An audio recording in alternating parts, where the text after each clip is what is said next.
Communications Commission has determined the following content to be emotionally harmful. Funny things that you think's funny aren't funny. Give me cocks all the time. I want cocks all over me. The Alan Cox Show kicks ass, man. Welcome. Show me what you got. You're not going to see a lot of cocks on TV. Alan Cox from the Alan Cox Show. I don't know what it's about you, but I can't even stand your voice. I think you're the biggest asshole alive. It's gonna be a great show. Let's kick it. I'll say kick it, and you'll just kick it with a tasty groove, okay? 1, 2, 3, kick it. Kick it. Come on. God damn it. Could you one time kick it? What the? Alan Cox. Here we go. He'll ad-lib. He'll be fine. It's the Alan Cox Show on 100.7 WMMS.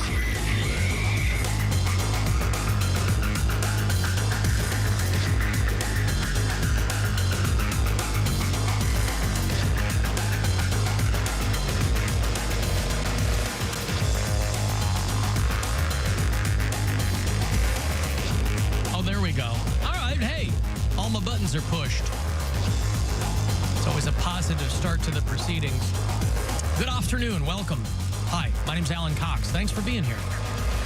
Appreciate you as always. Say hi to Bill Squire. He's right there. Hey, creepy hug. Is Mary Santora back there? She was just here a second ago. Oh, okay. Well, she is here. Poundcake's back in Studio G. Afternoon, white people. If you'd like to join us, please do. 216-578-1007. 800-348-1007. 35192 if you want to send me a text. There she is. There's Mary Santora. She was straightening her Halloween costume. Oh, yes. Hi, I'm Leslie Nope. I guess Poundcake's got does that constitute your costume, Poundcake? It looks like a Christmas sweater. This is my non-costume costume. What does that mean? I am not wearing a costume, but it's very costumey. Costumey. Like I wanted a crew neck to wear, and this was the one I had clean, and I forgot how much. The only one you had was your Home Alone sweater? My Kevin Love Home Alone sweater, yeah. Oh, that's Kevin Love. Yeah. Yeah. I see. I didn't look that far down. Yeah. All right. So I was like, this is a very weird day to wear something like this, but nevertheless. But there it is. Nevertheless, he persisted. You can text 35192. You can watch live if you like at alancoxshow.com. There is no podcast for yesterday's show. We had a platform meltdown there. Oh, no. And so for people who are asking me about that, that is your answer. Short and sweet. But hopefully we will have one today for you on our Taco Tuesday show. Now that that phrase is part of public domain, now that it's not registered or trademarked anymore, it's been freed from the bonds of intellectual property lawsuits. It is our Taco Tuesday show. Now, do we have tacos here? No. Although, I hope, maybe pride is too strong of a word. I hope that my colleagues here will be proud of me in that I had for lunch 2 donuts. Ooh. From the meeting. We had a big show meeting before the program. We have them a few times a year, and somebody threw, it was someone's birthday here, and so there was a box of donuts, and Keith Kennedy brought them in and put them on the table. And I was like, no, I'm not going to do that because, it's donuts. But then we left the meeting about 45 minutes ago, and I grabbed a donut, and it was delicious. I do like donuts. I mean, I won't lie to you. Donuts are good. Yeah, donuts are great. But that's like a rare weekend treat for me. But you had 2. But, I hadn't eaten anything. I had an apple this morning, but I hadn't had anything other than that. And so I had that, and I came in here, and because I think you guys all went to go get food after the meeting. Mary and I did. I don't know. Poundcake ended up having another meeting. You ended up having another meeting? I got pulled aside. Oh, you were in there talking to Rob. Yeah. But I got a milkshake from Did you Potbelly's. get fired? Milkshake from Pop. Well, Yes. he's here. Yes, he is. Yes, I did. Yep. They're like, clean out your studio, and we'll see you. No, so I came in here, and I had that donut, and I thought, boy, that was good. Dare I go back? Yes. Now, nothing crazy. They were just 2 regular donuts with, I don't know what you call it, sprinkles on them, I guess. Mm-hmm. One of them had Halloween sprinkles. The other one just had just regular sprinkles. I wasn't going to go for something with goo in the middle. I wasn't going to go for like a jelly. That seemed too much. But I let the record show that it is not beyond me to indulge in that way. I had 2 donuts before the show today. That was that meeting's was already my taken lunch. root. What's Except that? the meeting told us not to be fake. And Alan, you're being so fake right now. No. This is Alan Donut content Nope. is not what people are looking for. I pitched it. I liked it a lot. No, I went back. Poundcake and Rob were in there talking. I didn't think anything of it. And I reached over Poundcake, reached around him. I was very rude. You give Cody a reach around. I was very rude. I gave him a reach around so I could grab the donut and walked back with that and had that. And they were both great.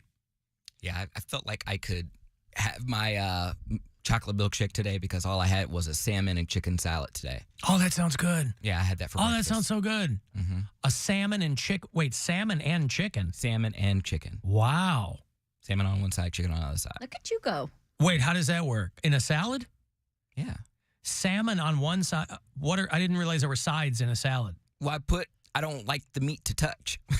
Obviously. I don't want it to touch. I So is mean, the meat on a not separate? obvious. Did you have a salad in a bowl and the meat on a plate? Yes. No, the salad, just the salmon was on one side of the bowl and the chicken was on the other side. And, I can just, hit in between. Why 2 meats if you're terrified they'll touch? Because that's how it came. Oh, you bought it like that. Yeah, I wasn't making in sear and salmon. No, I don't know. You're living by yourself now. It stands to reason you might go to the grocery store once in a while. I did go to the grocery store, and that's how I saw figured the salad. I was going to say, I figured that's what accounted for the chicken. I figured you had the chicken, maybe got yourself a bag salad, and then said, I'm going to go crazy. I'm going to put salmon in this bitch. And then that's what happened. No, the only thing I really make is I make concoctions myself. Like I get the rotisserie chicken and then I make chicken wraps or different type of chicken meals. Like I just got to slice it up and portion it out for the week. And then that's when I add ingredients. Oh, I could eat salmon every friggin' day. Salmon's so great. good. Salmon's It's the only type of best. fish that I can eat, and I don't. I hate saying this, but it tastes like chicken, and it doesn't. It's not so fishy. Salmon is like one pretty of the fishy. fishiest fish It's there's pretty out fishy. there. That ever fished? No, because it's like meaty. It's not. Cody, as a it's fish not detective, flaky. I feel like you need to listen to me about this. I don't Okay. like flaky fish. Brian's talking about I was like, when the fish shows up on time as well. So Brian's a vegetarian plans. and he's talking about starting to eat fish again. And he said salmon is the one he wants to go to last. good news for you. because- I know, because of how fishy it is. Okay. That's good.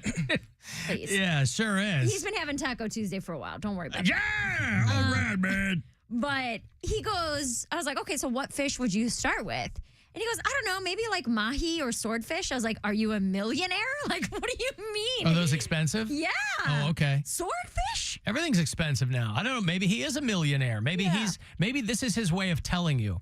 There's all kinds of roundabout ways to tell someone that they're very well off. Maybe he was throwing in, I thought I'd start with swordfish. And then he looks at you to get a reaction, and boy, did he get it. He was thinking not so fishy. Mm-hmm. And I was like, bro, I mean, it's expensive. We're not going to eat like, fish sticks.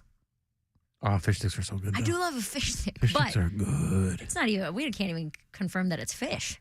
Who cares? Right, it's just parts. They tell you on the box. Yeah. Fish parts Right. that we deep fry. Please pronounce donuts correctly.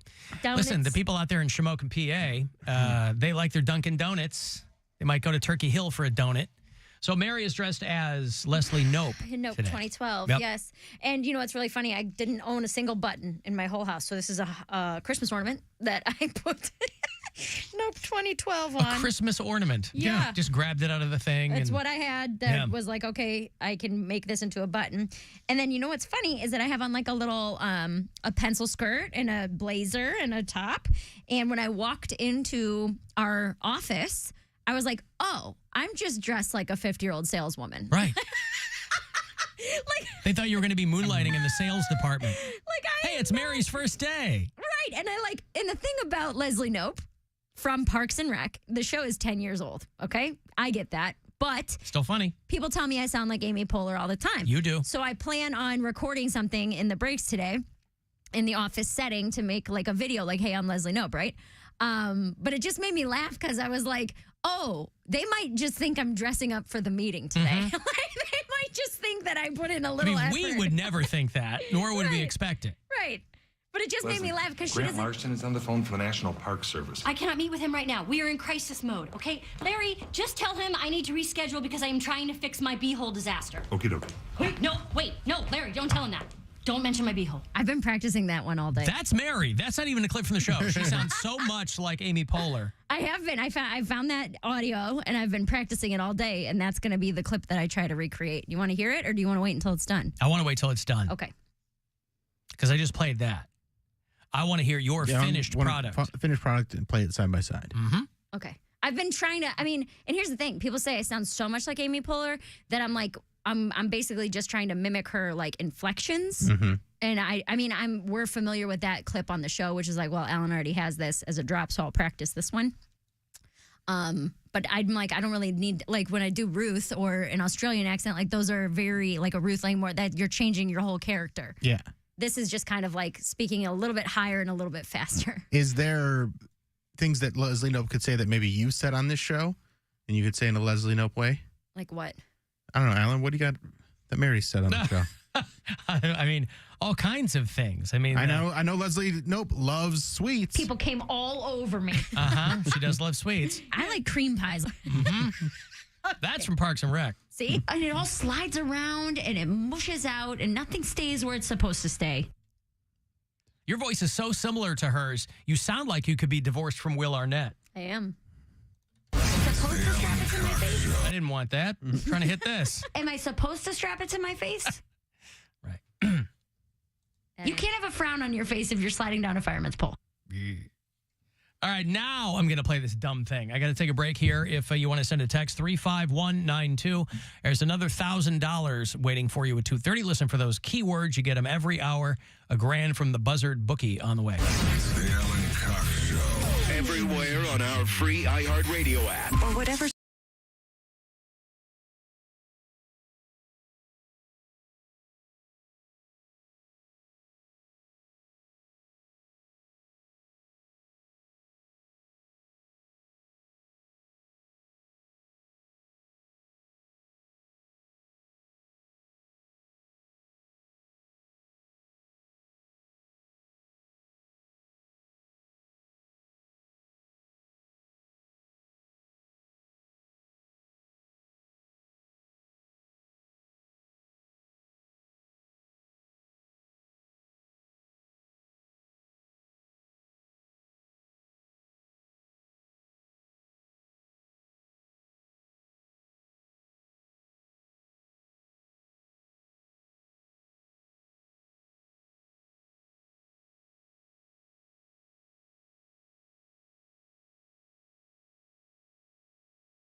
Need a park.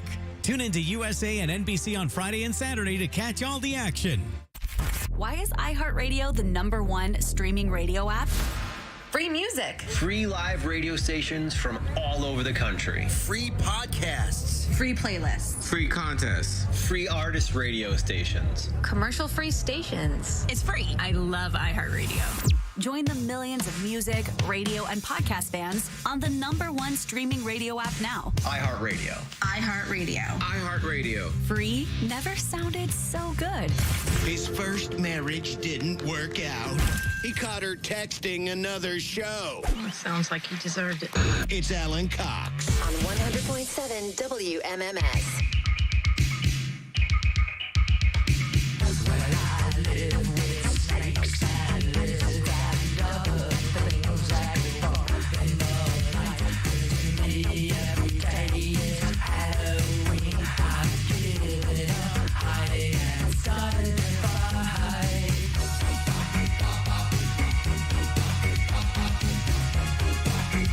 Little ministry before they made the switch.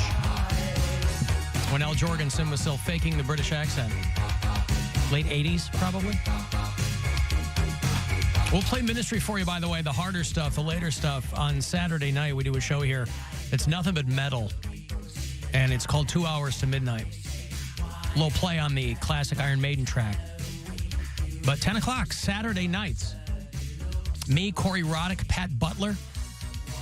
Doing 120 minutes of nothing but heavy metal. So we'll play brand new stuff. Hot off the presses, man. And a lot of classic metal, your requests. Play some local music in there, too. Some brand new stuff from a local band called Terranoct, who are quite good. So if you're in a local band, submit your stuff to me, because I like to hear what's going on with Northeast Ohio metal. So 2htm@wmms.com is always the email you can submit. Your Cavaliers are playing tonight. They are here at home to play the New York Knickerbockers. And then they'll head to New York to play them there on their home turf tomorrow night. But 7:30 tonight is the tip-off. So your pregame gets going here on MMS at 7 o'clock. You can also listen on the iHeartRadio app. Karis LeVert is questionable. He's got a hammy injury. Oh, he's questionable even when he is playing. Oh, is that true? I mean, he's just inconsistent. Ah. So. All right. Well, when he was playing the Pacers, they said he was moving very gingerly. Yeah, good which game. Is always a great he had a good game against them. Did he? Yeah, I think he scored like 30 points or something. So. Oh, they lost to the Pacers, though, yeah? Yes, they did. Is that why he said he was a little sore? Probably. See, they beat us, and now I'm saucy. And the hamstring injury. So, Karis LeVert, one of the better names in all of the National Basketball Association. How did your Leslie Nope thing go? I didn't record it. I was too busy taking a picture. Oh, all right. I just posted a picture on my Instagram of a side-by-side of me and her from the Parks and Rec poster. And it's pretty spot on. Pretty good. Do you have to take the kid out trick-or-treating tonight? No, she's at her mom's, and trick-or-treating's from 6 to 8. Right. I think what's going to happen at Casa Cox is I think Gwen and Nora are going out, and then I get home, and we're doing round 2, I think. Well, so Brian and I were talking about that, where I'm not home until about 7 usually, which means I wouldn't get to Avon Lake until like 7:30, 7:35. Oh, that's where they're going to be. I see. That's where, yeah. Mary, do you have any family members that are in like a nursing home or like well, I guess a nursing home. Weird turn. Well, I'm just curious. That was... Mary's going to go trick-or-treating. Hey, Mary, do you have any family members that are in a nursing home? Close to death? Yeah, right. Because honestly, I mean, this may come from dysfunction, but I had a lot of family members that were in like low-income housing facilities or like in nursing homes, and that's where we used to go trick-or-treating when we were kids. Like, we would go there. They would have a day the week of Halloween, and we would go as kids and go to all the little rooms. And the old people, that was how they got kids to come see old people who were desperately lonely. They lured them in with candy. They rarely saw people, and you would get so much candy, and the old people were just so happy. They would just like, I haven't seen my grandkids in years. Just throw it in your bag. So that, not to say that is another hustle, but it was. Like, I had a family member that was in a car accident, and we would go, she had to, be cared for. So we would go to like her nursing home, and clean up boy. So that would be like the day of Halloween or day before Halloween, and then we would go trick-or-treating again. And you wouldn't see her again until next Halloween, would you? Of course. Of course. But you got to be careful and be like, oh, they got free pudding bags. Nope. Oh, these are all chocolate. I prefer butterscotch. Yeah, that one might be butterscotch. No, man, not that either. But like those, I mean, one, I felt good because I'm like, oh wow, these old people haven't seen people in so long, other than like the nurses that take care of them. So they're so happy. But to see you the kids wouldn't in their have gone costumes. without the promise of candy. Well, But we were kids. I know. So- I'm saying And to I had a lure you in. I had a relative there. Yeah, so that's true. Yeah. So I don't have any relatives there, but my elementary school was right down the street from a nursing home. So every year for Halloween, we didn't get candy from them, but we would do like a Halloween parade, yeah. where we would go walk through, and the old people were like, "Oh, look at Spider-Man!" But they didn't you know? get candy? They didn't give candy, but the one year I freaked out because this old man grabbed me and thought I was his granddaughter. And I don't remember the name. He would just say like Allison or whatever, but he like grabbed me. I was maybe 7, 8. I mean, elementary school, you know? And And you're like, get off me, groomer. well, he was like, Allison, I haven't seen you in so long. Where have you been, Allison? And I was like, I know. I'm like standing there terrified. And like the teacher comes out, all right, now that's enough. You know, just like. Sir, I am clearly Leslie Nope from Parks and Recreation. Right. I don't Yes. know. Pawnee needs me. Pawnee. But yeah, that was like one of my core memories as a child that was pretty scarring. I came home real messed up that day where I was like, some old man thought I was his granddaughter. It's a good thing he didn't think you were his wife. I can't wait Right. till my nieces and nephews are like nieces and nephew are old enough to go to like school and dress up for Halloween, because that was so much fun when we were kids. So Blake, I took my daughter this morning, and her costume this year, she's a flamingo. that's fun. And rather than when she tonight she'll wear it, and when she did the thing over the weekend, she's got this big headpiece. She wasn't going to wear it to school, so she just did a little headband. But all the other kids, when I'm walking her up, all of the other kids are walking up, and they're all dressed in their costumes. And you got your usual, your usual is a cowboy, and here's somebody else. And then there's this kid who's in a floppy, one of those last-minute foam costumes you get where they got face hole cut out, and it's a Coca-Cola bottle. Aww. And I'm like, how did you arrive at that? Because no kid says, I want to be a Coke bottle for What Halloween. they had. I was gonna say But how did you, Coke's even about- that, how'd you land on that? He's not a Coke bottle. He's a Coke head, man. It's hilarious. It was the whole, is that what it was? Mom, I want to go as a Coke head. And his mom completely misunderstood what he said. And she walked him right up there. So I and can work longer. he did look adorable, I will So I say can that. earn more. So I can do more coke. Second grade. my mom was too overprotective of my costumes So I when I can was a work kid. longer. Too overprotective. So I can earn more. So I can do more coke. What do you mean overprotective of you? So I would have my costume. Say if I was like a zombie or a dinosaur or whatever, she would like, well, you can't just go out in that layer. It's cold out. So you need to put on like a sweater underneath that. I'm like, Mom, I'm a zombie. How are you going to see my guts and stuff hanging out if I have a coat on? If I have she's like, well, you're not going out there. You need to put on, something like this, a crew neck or like a sweater. She wanted you to have a base layer. I'm on. like, Mom, I can't do that. I'd be too puffy. She's like, well, then you're not going. And I'll be like, too "Fine." puffy. I can't put my It's like that old Seinfeld bit. I remember one year, I think I had a cape or something. So she made me wear the crew neck underneath the cape. And I'm like, Mom, it doesn't match with the costume. She was like, well, hold on, let me go get my makeup. She went and got her, like, not costume makeup from work. And she was like trying to make it, put like stains and stuff on it so it looked like I was stabbed. I'm like, she was trying to help. I'm like, it's not working. She's like, well, you're going to go out there and get cold. Wow.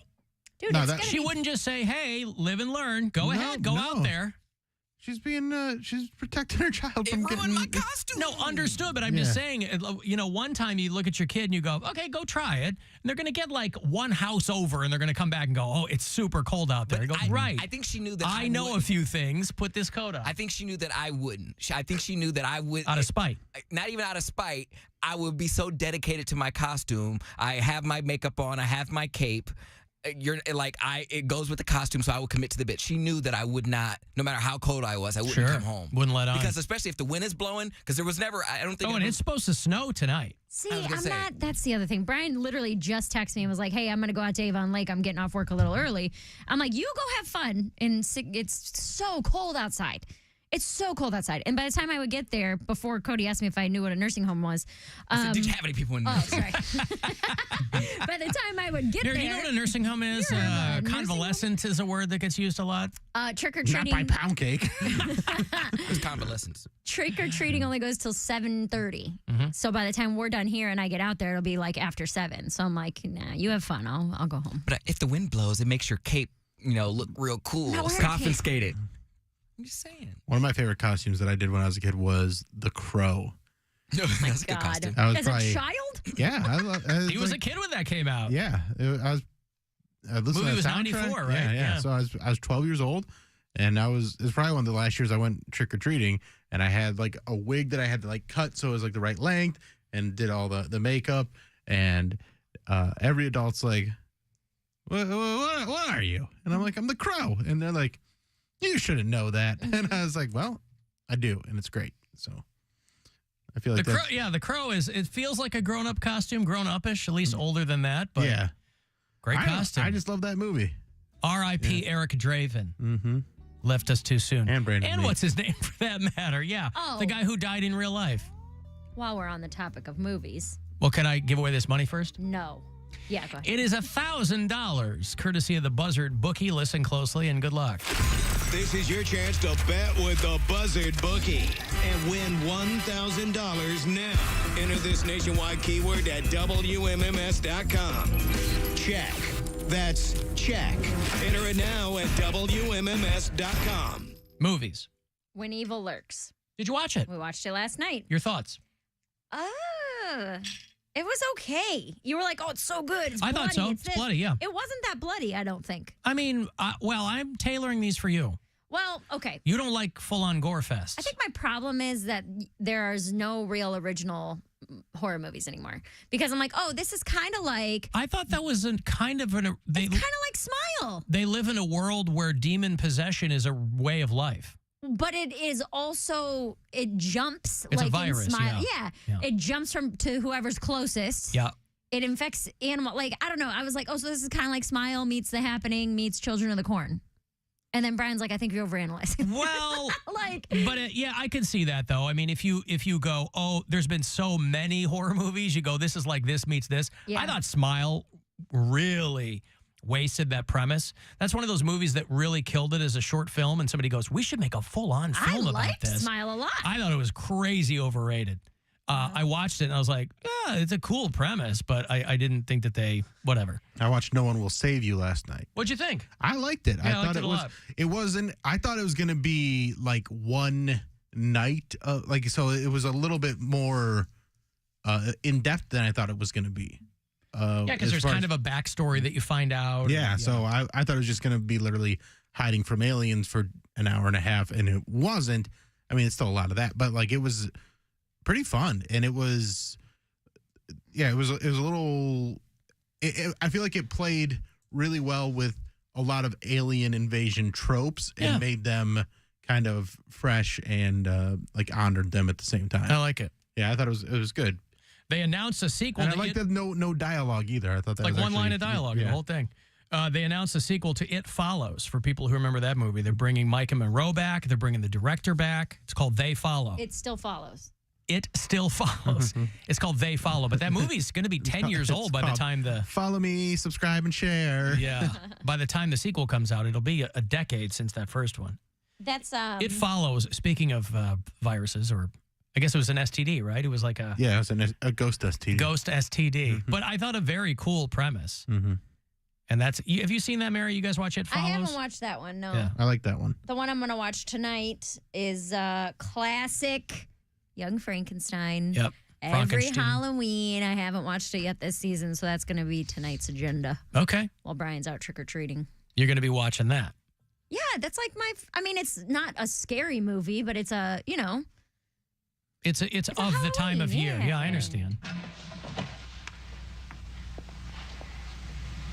Now, that brain that you gave me, was it Hans Delbrooks? No. Ah, good. Would you mind telling me whose brain I did put in? And you won't be angry? I will not be angry. I can't wait. I'm so excited. Abby someone. Oh, so good. Abby someone. Abby who? Abby normal. Abby normal. I'm almost sure that was the name.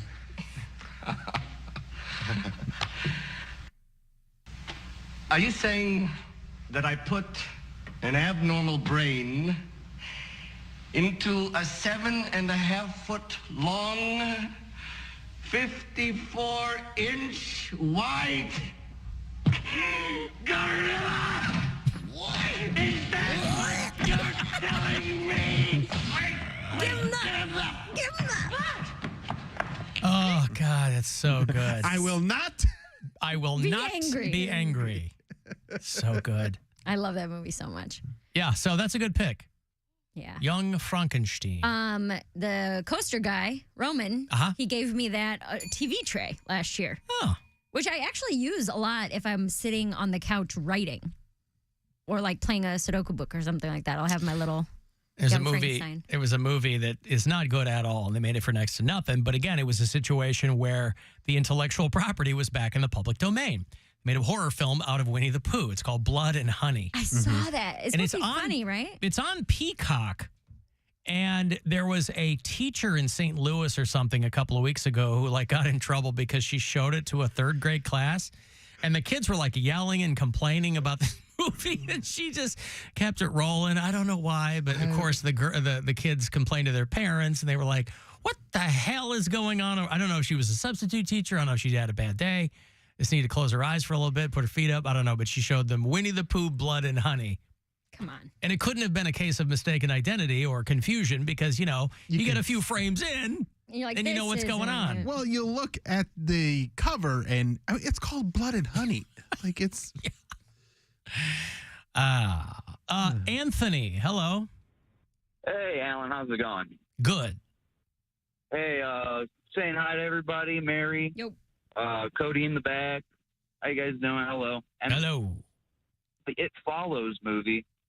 The ending of it, so I always thought it was a little out of touch and or ridiculous because it gets transmitted through people. But I never understood at the end if everyone that had it dies and it's supposed to go back to its original owner, where does it go? I also didn't understand how they were going to kill it. I mean, I guess I don't want to give it away. It is 10 years old, but there's a scene where they're in an auditorium and they're like trying to trap it in a pool. And there's a lot of holes in it. I thought the premise was cool. I think the movie is really well done to the point where I can overlook that stuff. But yeah, to your point, I'm kind of like, okay, well, it's got a really cool opening scene and, the premise is cool. But there were a couple things I'm like, I don't get this at all. But overall, I dug the movie. Yeah, like the woman in the beginning, she dies or whatever, and it goes back to the person before her that transmitted it to her. Well, I'm thinking to myself at the end of it, well, if everyone's dead that had it, where does the thing go? Yeah. Like at the end of the day, how does it come over and possess somebody else? Yeah. Yeah. Maybe they'll answer it and they follow, Anthony. Yeah. That's where they'll close up all the plot loopholes. I don't know. Maybe it goes to people that they did oral with. Everyone you've ever slept with has slept with everyone you've ever slept with. Why do you use that voice? That's... You give away a piece of your heart. There'll be nothing left for your husband that's one day. Jesus camp. Yeah. That's not the science of it. Yeah. No, I ain't got nothing left. I know. I got nothing I'm left. a shriveled up old prune. You're a husk. Yep, of your former self. Don't you want to give your whole heart to your husband? I want to right. get my... Never mind. What? A whole something. Your Heart's whole. Yeah. Brian said his movie that he hasn't watched yet this year, that's his go-to Halloween movie, is House of a Thousand Corpses, which I still have not seen. Yeah, I know people love those Rob Zombie movies. I'm kind of agnostic about them. Like, they're fine. Those seem really derivative to me. I know he loves that stuff. So Rob Zombie's like, I'm going to make it super gory and gross and grimy and greasy. And, I'm like, yeah, okay, that's fine. Dwight's in that. Oh, is he? Mm-hmm. Dwight Schrute? Yeah. In the House of a Thousand Corpses, yeah. He's the 1,001st corpse. We should watch 13 Ghosts. You and Poundcake. I love that Cody, movie. let's do a live stream tonight where we do a live Cody and Mare reacts. There you go. 13 Ghosts. What streaming platform? I don't know. I haven't. That movie scared the hell was a out of good me one. when I was a kid. It was around here, but I forget where it was and what it was called because they couldn't use 13 Ghosts, but it was a 13 Ghost themed haunted house. And it was a Baker's Dozen Spooky Boys. There you go. Yeah, it was just like something haunted house, but it was based It off says you of. can watch it on Prime Video. It's on Philo. For Yeah. Anybody who has Philo. Prime Video is $6.99. You got to buy it. You got to rent it, baby. They know at this time of year that people are going to want to rent scary movies, so they take them off all the You rent it, Netflix Mary, and stuff. and Here's then what you start do. Live, and then you invite me to the live, and I'll watch. Here's what I want you guys to do. I want you to watch the original one and have Poundcake comment on that. No. Oh, come on. Do they number each ghost? Yeah, they go through them. Were the Ghost number 9. I always wondered this: are the ghost boobs in that movie real? Like, are those fake boobs or are those real boobs? Well, they have like gashes and stuff all over. Well, them. that could be makeup, but That's were what I'm her saying. boobs real? I don't think that they were real. Her prosthetic boobs. And whatever happened to Rod Digga? Wasn't Rod Digga in 13 Ghosts? Remember that? Remember she was the Rod nanny. Digga? Huh? She was the nanny. Well, I think you're thinking, the angry princess. That's who she is. Yeah, the and angry she's princess. got the cuts all over her. All over her boobies. I like to do with the head in the box, right? There's That's like- a juggernaut. Oh, yeah, it's pretty he's the good. scariest one. I'm the Juggernaut, bitch. Not that gay. I used to try to emulate. This is how my brother thought I was like possessed because I used to try to emulate the little chant that they did when they were inside the little the vortex of hell. I was like, Bosepni, Bosepni. Is that Monk? Yep, it was Monk, the dad. Yep. Is that the same guy? Tony who- Shalhoub, yeah. Does he play Maisel's dad in Marvelous Mrs. Maisel? Is that the same guy too? I don't Or watch no? that show. Don't know. I don't think that's Sounds like something he'd be in, though. I've got to take a break here. If you want to send me a text, 35192. To do that, AlanCoxShow.com. You can watch live and listen wherever on the iHeartRadio app. Buzzard Radio. The Buzzard. He's Rover. If anyone knows medical stuff, it's a guy named Rover. Rock.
2023 is sold at your Mazda destination. Mazda of Kent.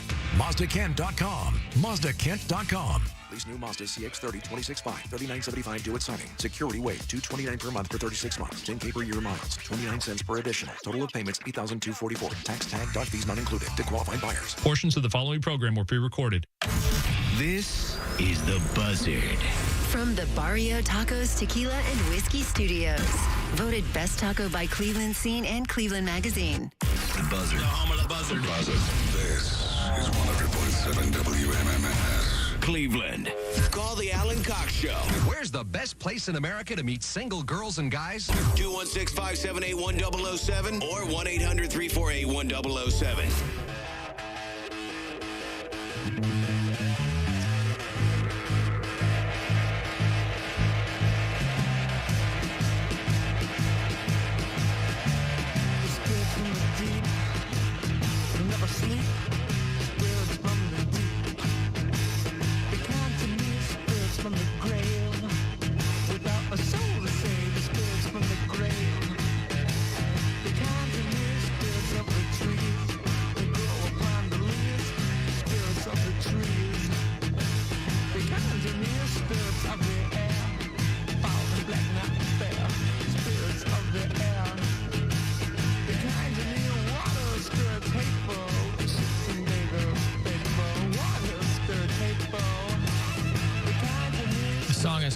Werewolf and Witch Breath from a band nobody had heard of called Troll.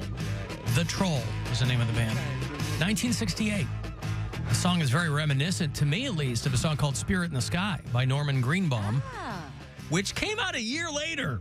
So I wonder if Norman Greenbaum had heard The Troll and thought, hey, there's a, I've been looking for a hit. And that was the one he had. And he basically lived the rest of his life off Spirit in the Sky. The royalties he made from that song, boy, it was in movies and television shows, and he was able to live the rest of his life. He's still alive. He's still living off the royalties from Spirit in the Sky. He started off doing novelty songs. He tried to make a hit out of The Eggplant That Ate Chicago, and didn't take off, so Spirit in the Sky, but I pulled that old track from The Troll, and as I'm listening to it, didn't even occur to me until just now.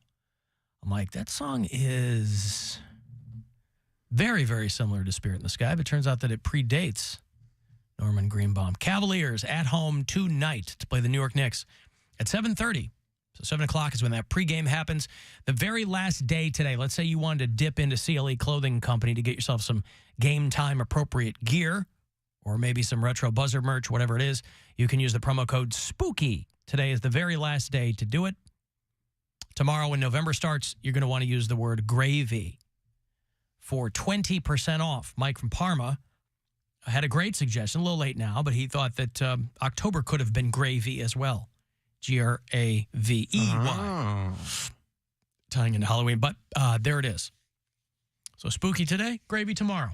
And then for the 30 days of November, you can do that. James Harden goes to the Clippers. In the big trade there. Middle of the night, they got 4 players for James Harden. And some draft picks. They're in Philly. Yep. That's good news for him. He's got to be happy about that. You go from Philly to L.A. If you're a professional athlete of any kind, that's the kind of city you want to be in. See and be seen. Yeah, they got a lot for James Harden on the 76ers.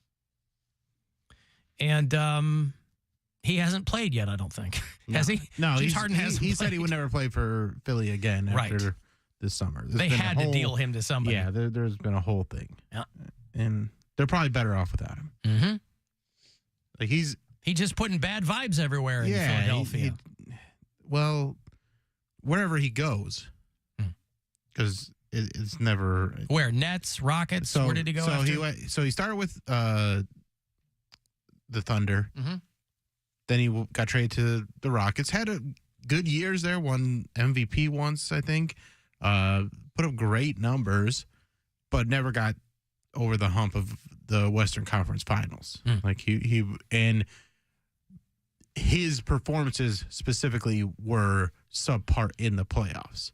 like in games that mattered, elimination games, big game moments, he was missing in action. Then he requests a trade to the Brooklyn Nets. It's supposed to be him and Kevin Durant and Kyrie, and it's supposed to be great. And that never worked. Right. And so then he goes to the Sixers, and it's like, oh, him and Joel Embiid. That should work. Again, completely doesn't show up in the playoffs on the biggest games. Like he'd have a few good games here and there, but it's never like the elimination Not games. a clutch guy. Yeah. Is there any concern on the part of either team's management that maybe these issues are due to the fact that his beard is slowly swallowing his entire face? I mean, they haven't brought it up, but I'm sure it's on their mind. I mean, this is a guy I would be terrified if I looked like that and was going to a team called the Clippers. Hey-oh! Because his face hair. So no, keep going. His face hair what? I petered out 30 seconds ago, trust me. At this point, it's let's stab it to death. He is ecstatic. Of course, he's going to L.A. He should be at Crypto.com Arena. That's aging well. Tonight for the game. I don't know who they're playing, but who cares? Your Cleveland Cavaliers are here in town tonight to play the Knicks. If you listen to us on iHeartRadio, tell me where you do that. I have new bureau chiefs hitting me up all the time. Patrick listens in Avoca, PA. It's near Scranton. Hey! Speaking of one Dunder Mifflin. Jake listens in Charlotte. Aaron is a listener in Vero Beach, Florida. Lisa Z is up in Buffalo. Rick is in Nashville. And there's a little talkback button there. You can always leave us messages. I'm listening to Bill talk about how when he's courtside, he's like, oh, I heckle the refs, but it's in a way that they like.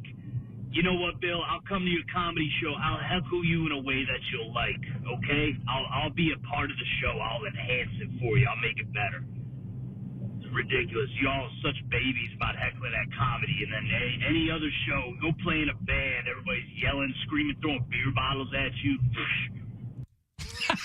Does that guy think that NBA refs are the same as stand-up comedians? Yeah. Yes, obviously. Oh, okay. And I see. obviously people are always, and people that are playing in bands love when people throw beer bottles at them. Right. Well, maybe that guy was in bands back in the day. His voice sounded like he was in chicken wire bands back in the day. Right. What's courtside Cavs seats? Like $29? Courtside Cavs seats? Mm-hmm. I don't know. It's a little more than that. Oh, $129? $500 or $600, maybe $1,000, $2,000. $1,000? Yeah, it's a lot. Depends on the game. I love that people think that you're babies because they want to heckle. They want to ruin the show. But also referees at sporting events expect to get screamed at. Right. And they're not performing, by the way. They're not performing. I mean, they're not working. They're working, but they're not performing. I but it mean, that's... doesn't- Well, some of them are on the payroll, so you'd think it was a performance. Am I right? Sports? You are right, sports. Have you ever had like a repeat heckler like that has been to your shows multiple times? They know your punchlines, so when you're getting ready to say the joke, they're like, and then they say they finish it for you. Have you guys ever experienced that? Yeah, Bill does that every show we're on together. Screaming out my punchlines from backstage. He sits in the front row and heckles. 10-yard penalty from the previous spot. Result of the play will be a first down. First down. Replay first down. You sound like 15 you're yards stupid. from the end of the run. First down. First down. Personal foul. I would not Defense, heckle number this. 58. 15 yards from the end of the run. Result, first down. 5-yard penalty. Still first down. I couldn't heckle this guy. I'd love him First too down. much. I would want him to talk to me though. Mm-hmm. That's kind of gay. That guy puts salmon, chicken, and fries on his salad. All right. I before we move on, I want to address this guy specifically. You're right. There it is. You really figured out the nuances of stand-up comedy and refereeing basketball games, and there was no wink or nod to what I was talking about at all. You did it, bud. Crack the code. Good job. Is that what you're saying? Yes. Giving this guy his props for cracking the code. Exclusive. Hey, Alan. Mary. Bill seems annoyed. I'm sorry? Bill seems annoyed. Oh, I can't see him. Does he look annoyed? He feels annoyed. Well, it's an annoying person. What did you say was gay, Cody? He wanted the guy to talk to him. I'm like, what? You want him to like pillow talk you? You just want to? No, I just want to hear him. talk. I don't want to talk. I want to listen to him talk Because of the accent. I was going to say, First time. First time. Yeah, it gets me hard. I've been in a.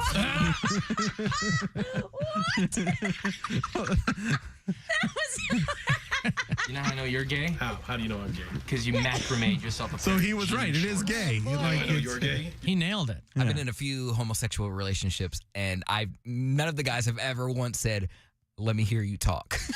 They don't ever want to hear me talk. Well, that's why you've never been in the right relationship. They're like, talk to me. That's okay. I know you're tired. You must be tired. You've done 4 hours of radio. You're good. You don't have to say anything. But I wish I had people in my life that did that.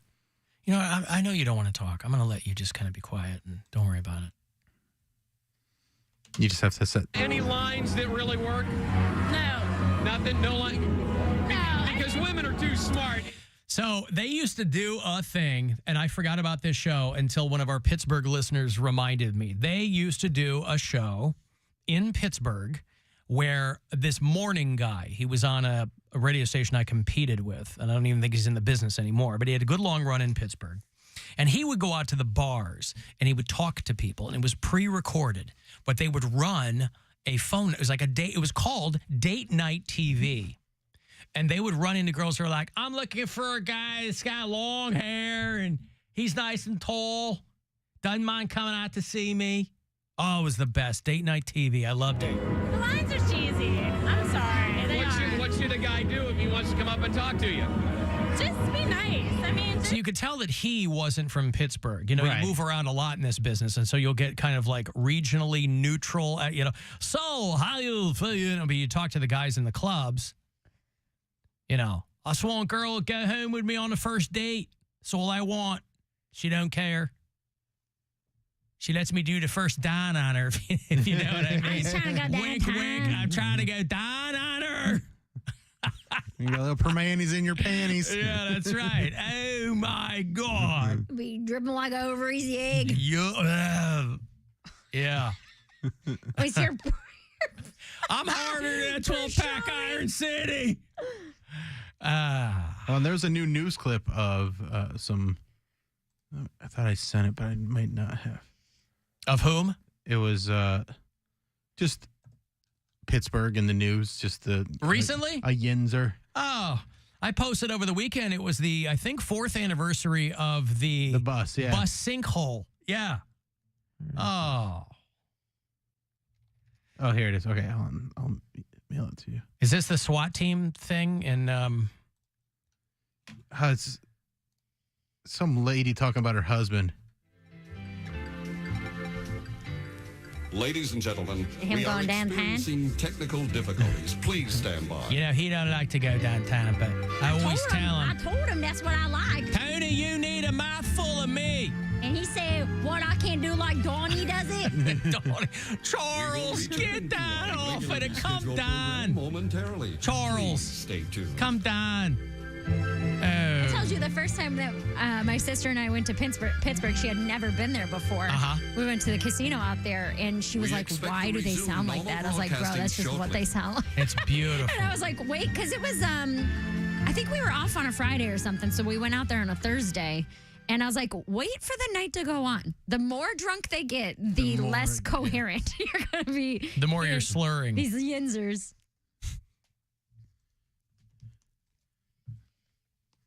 Here we go. Who live in this neighborhood say there was a man here delivering meals when all of a sudden he saw flames coming out of that window. Then he heard someone was still inside and he ran through the front door.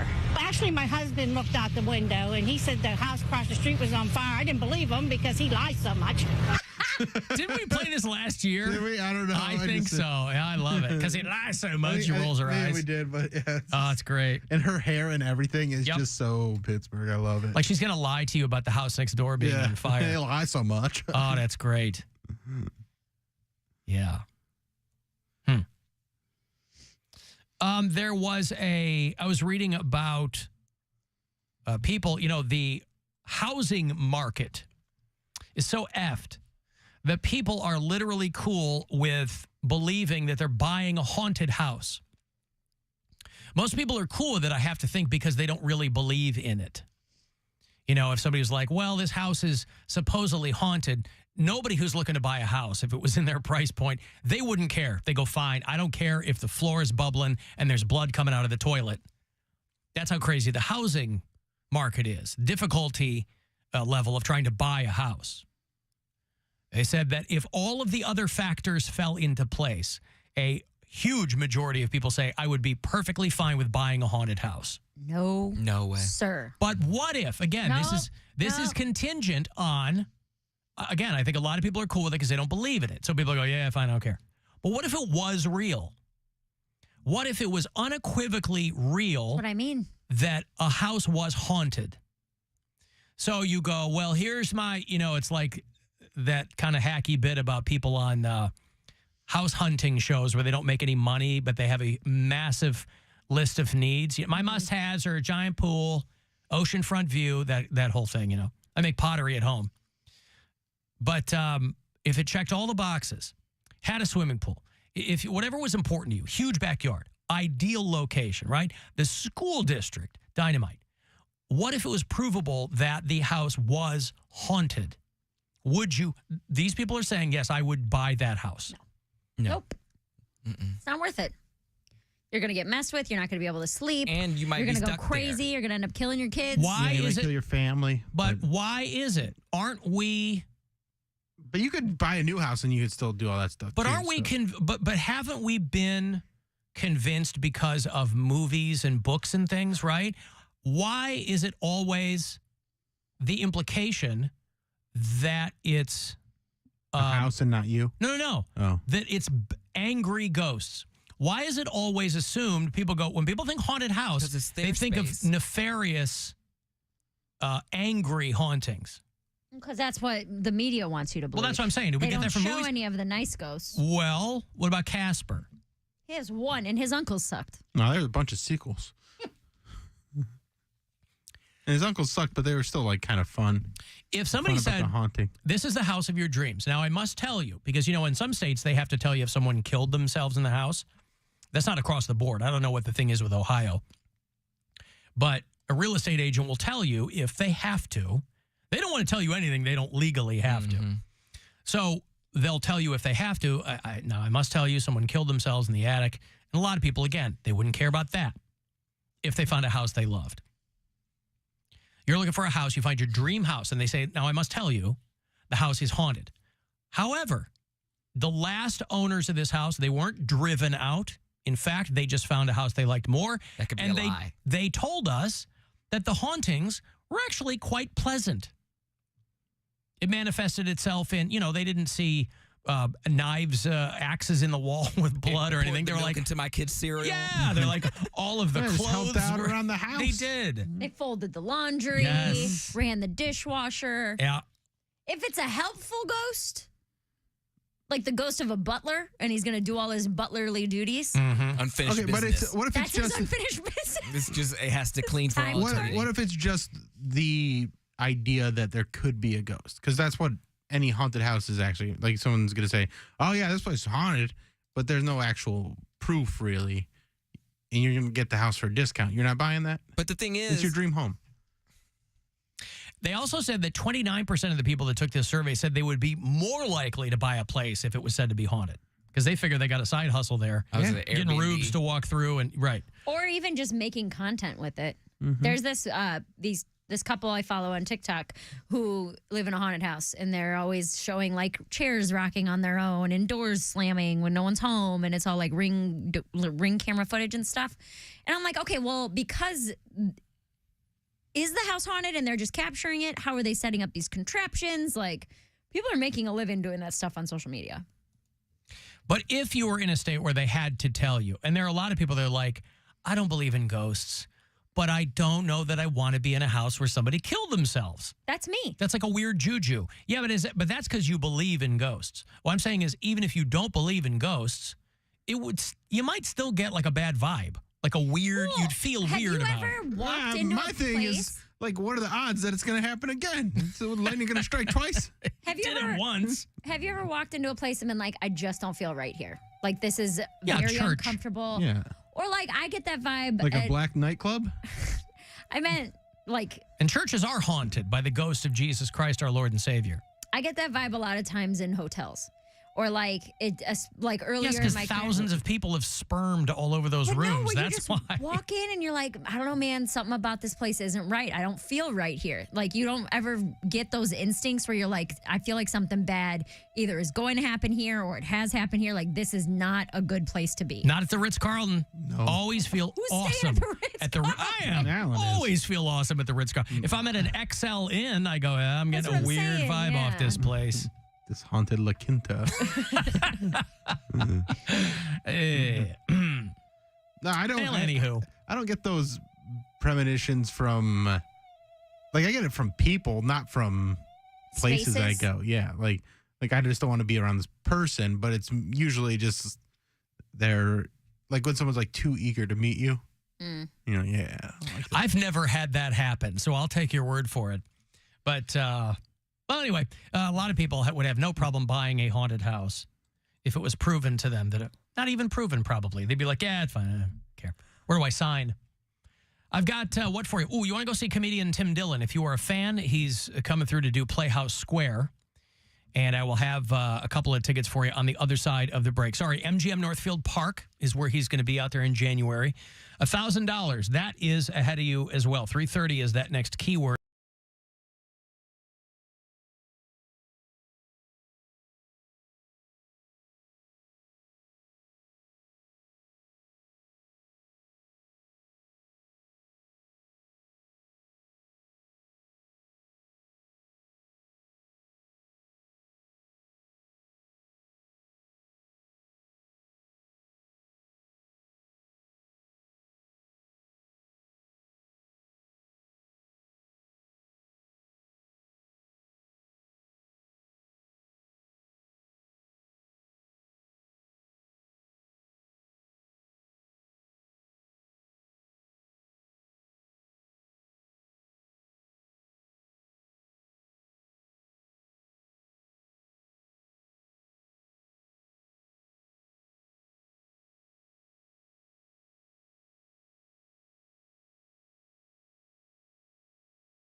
and a vacation voucher. So go to carsforkids.org today. That's cars with a K.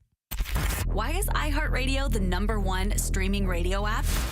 Free music. Free live radio stations from all over the country. Free podcasts. Free playlists. Free contests. Free artist radio stations. Commercial-free stations. It's free. I love iHeartRadio. Join the millions of music, radio, and podcast fans on the #1 streaming radio app now. iHeartRadio. iHeartRadio. iHeartRadio. Free never sounded so good. Giving stuff away.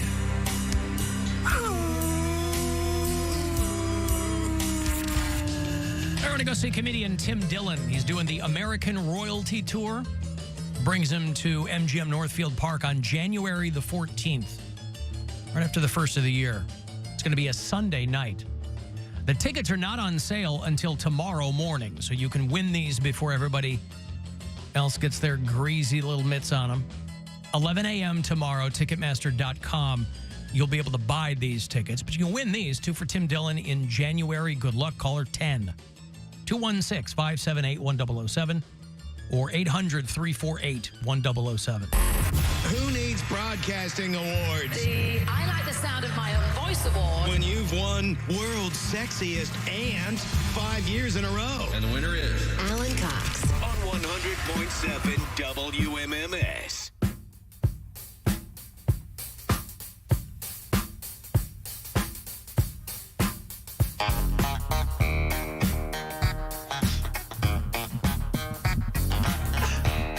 Gesundheit. Oh, thank you.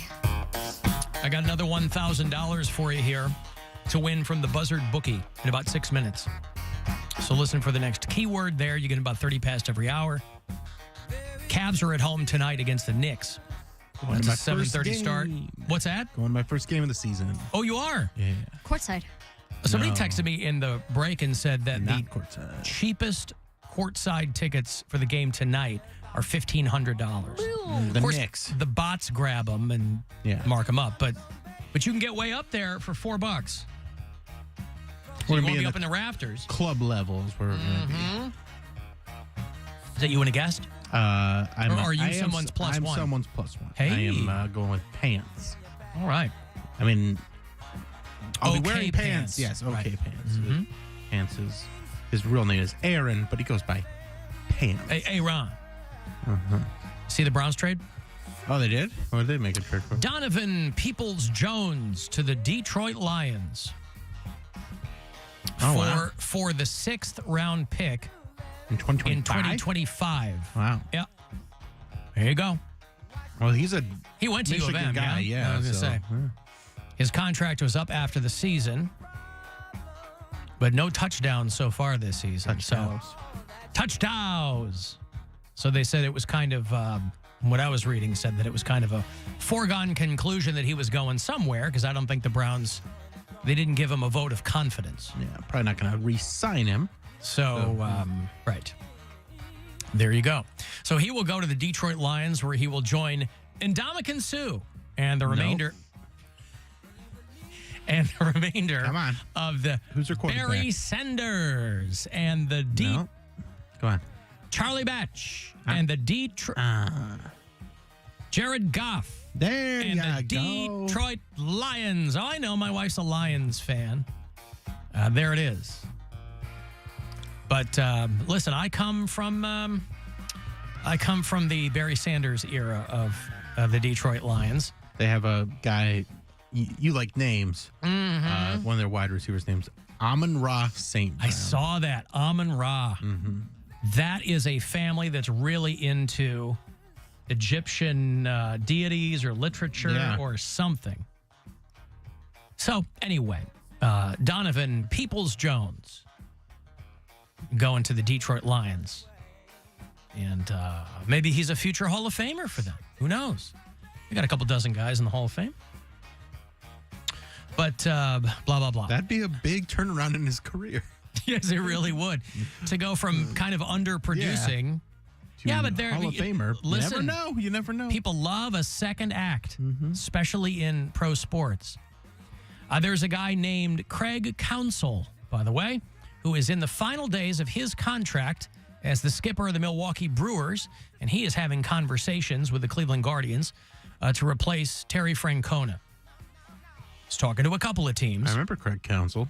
But the that Tito Francona job is being floated out there to a handful of people who have thus far declined because, well, who knows? But they're talking to Craig Counsell. I remember him from his playing days. Mm-hmm. Yep.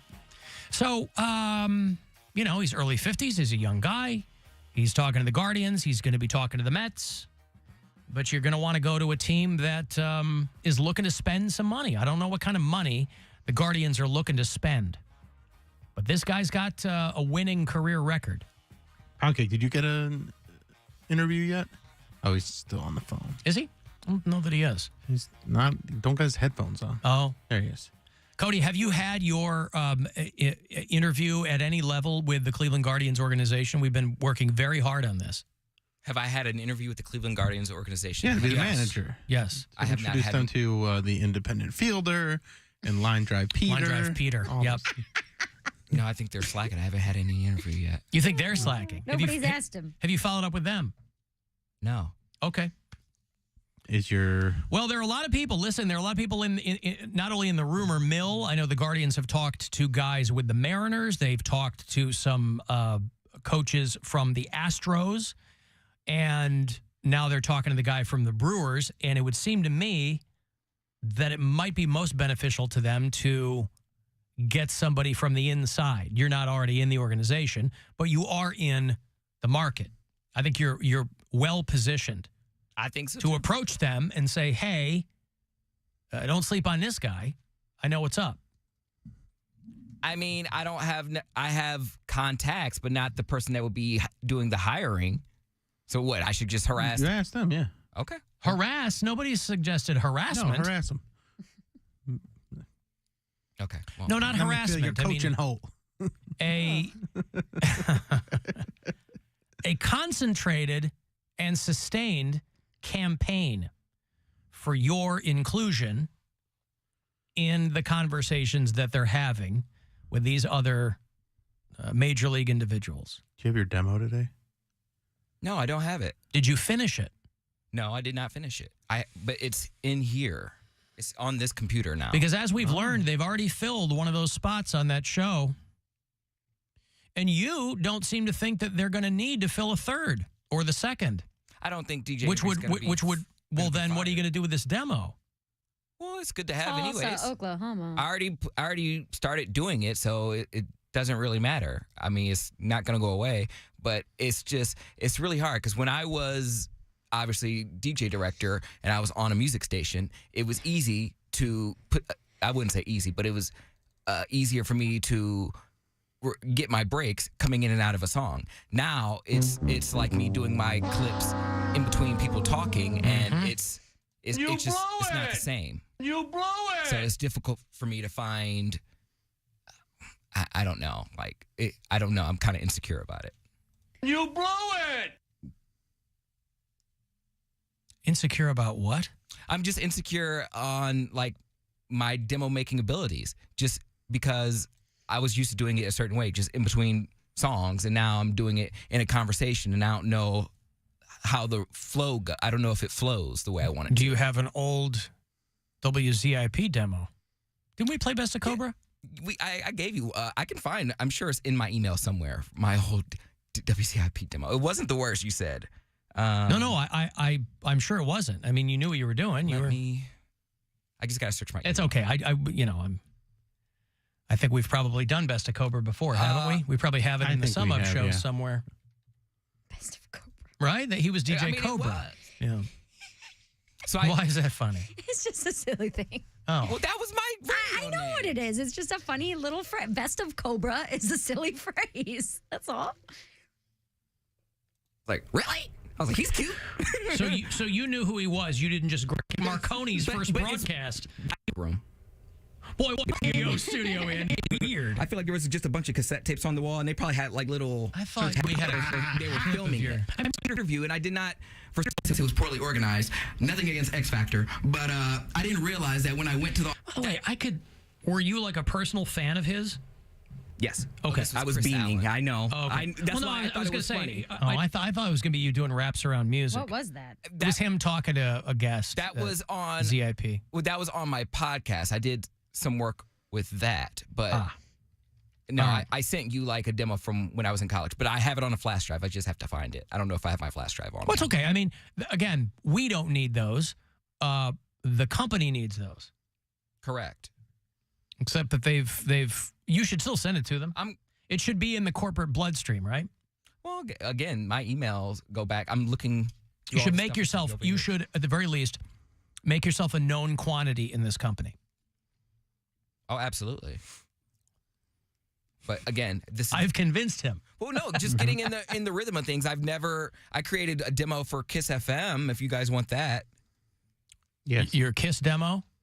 Yeah, this was years ago, and I think I manufactured me being on. What were they looking for? Somebody on the weekend? This or was just... when Java Joel left. They were looking. No, it was that before they filled Ashley Z. Do you remember that? At night. Yeah, I don't. Yeah. So you sent them a thing and said, "Hey." Yeah. Because that would seem to make sense to me. Yeah, I did. Hey, have Poundcake doing nights over there. And I manufactured like going in between songs. Mm-hmm. Because again, I didn't know how to make a demo for a talk show. You were setting up. No, the music demo is really what you want to have at the ready. Yeah, I didn't have a music demo, so I had to. I mean, unless I sent something from college, I didn't have anything. Well, anyway, Bill, what do you think is the more likely scenario? That he gets the call from the Cleveland Guardians organization, or that he gets the call from this company? I mean, given that his skills are probably equal in both, right? Yeah. Top of the heap, saying he's top of the heap in both. Yeah, I have to assume he's a front runner with the Guardians organization. That's all right. Steam and heat. Despite hearing nothing from the organization, I think they're trying to keep a low profile. Yeah. I don't think they want to tip their hand in anyone's favor. So I think that's why he hasn't heard back from the Guardians organization. Yeah, and someone you can pay way less than everybody else. You guys keep saying that, but I would. Why do I? No, I'm talking about it for the Guardians job. Like they don't. Still, why do I gotta get paid less? Because you've never. That's not the point. You're an outsider. But you're hiring me because you think. Do you understand how hiring works? But you're hiring me because when I came to Cleveland, I had to take a 65% pay cut. Which was only $650,000. Yeah, right. They're looking for people that they can get on the cheap. Because they go, well, the trade-off is, are they going to pay for my private flights and private flights? Where are you going? They're good, yeah. And why can't you do it publicly? Huh? There's no accommodations? Where are you going that you need a private flight? That's not the point. You haven't left Ohio in like 3 years.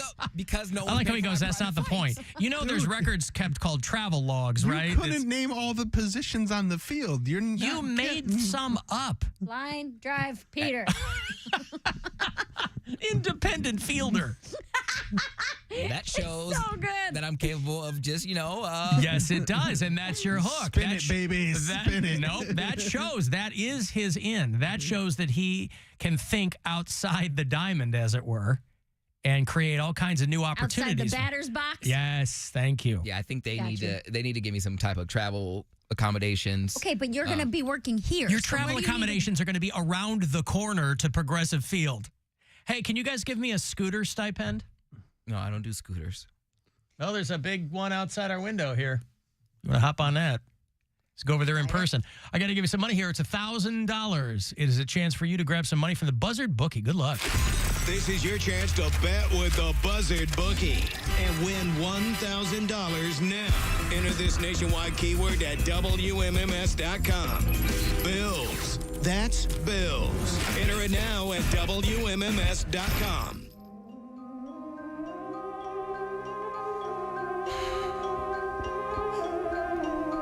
Hey, man. Hello. Okay, what's up, man? You know what this is?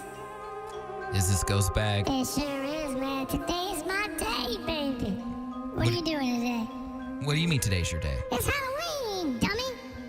But you're a ghost. How do you know what day it is? And why would you even care about celebrating Halloween? What do you mean, but you're a ghost?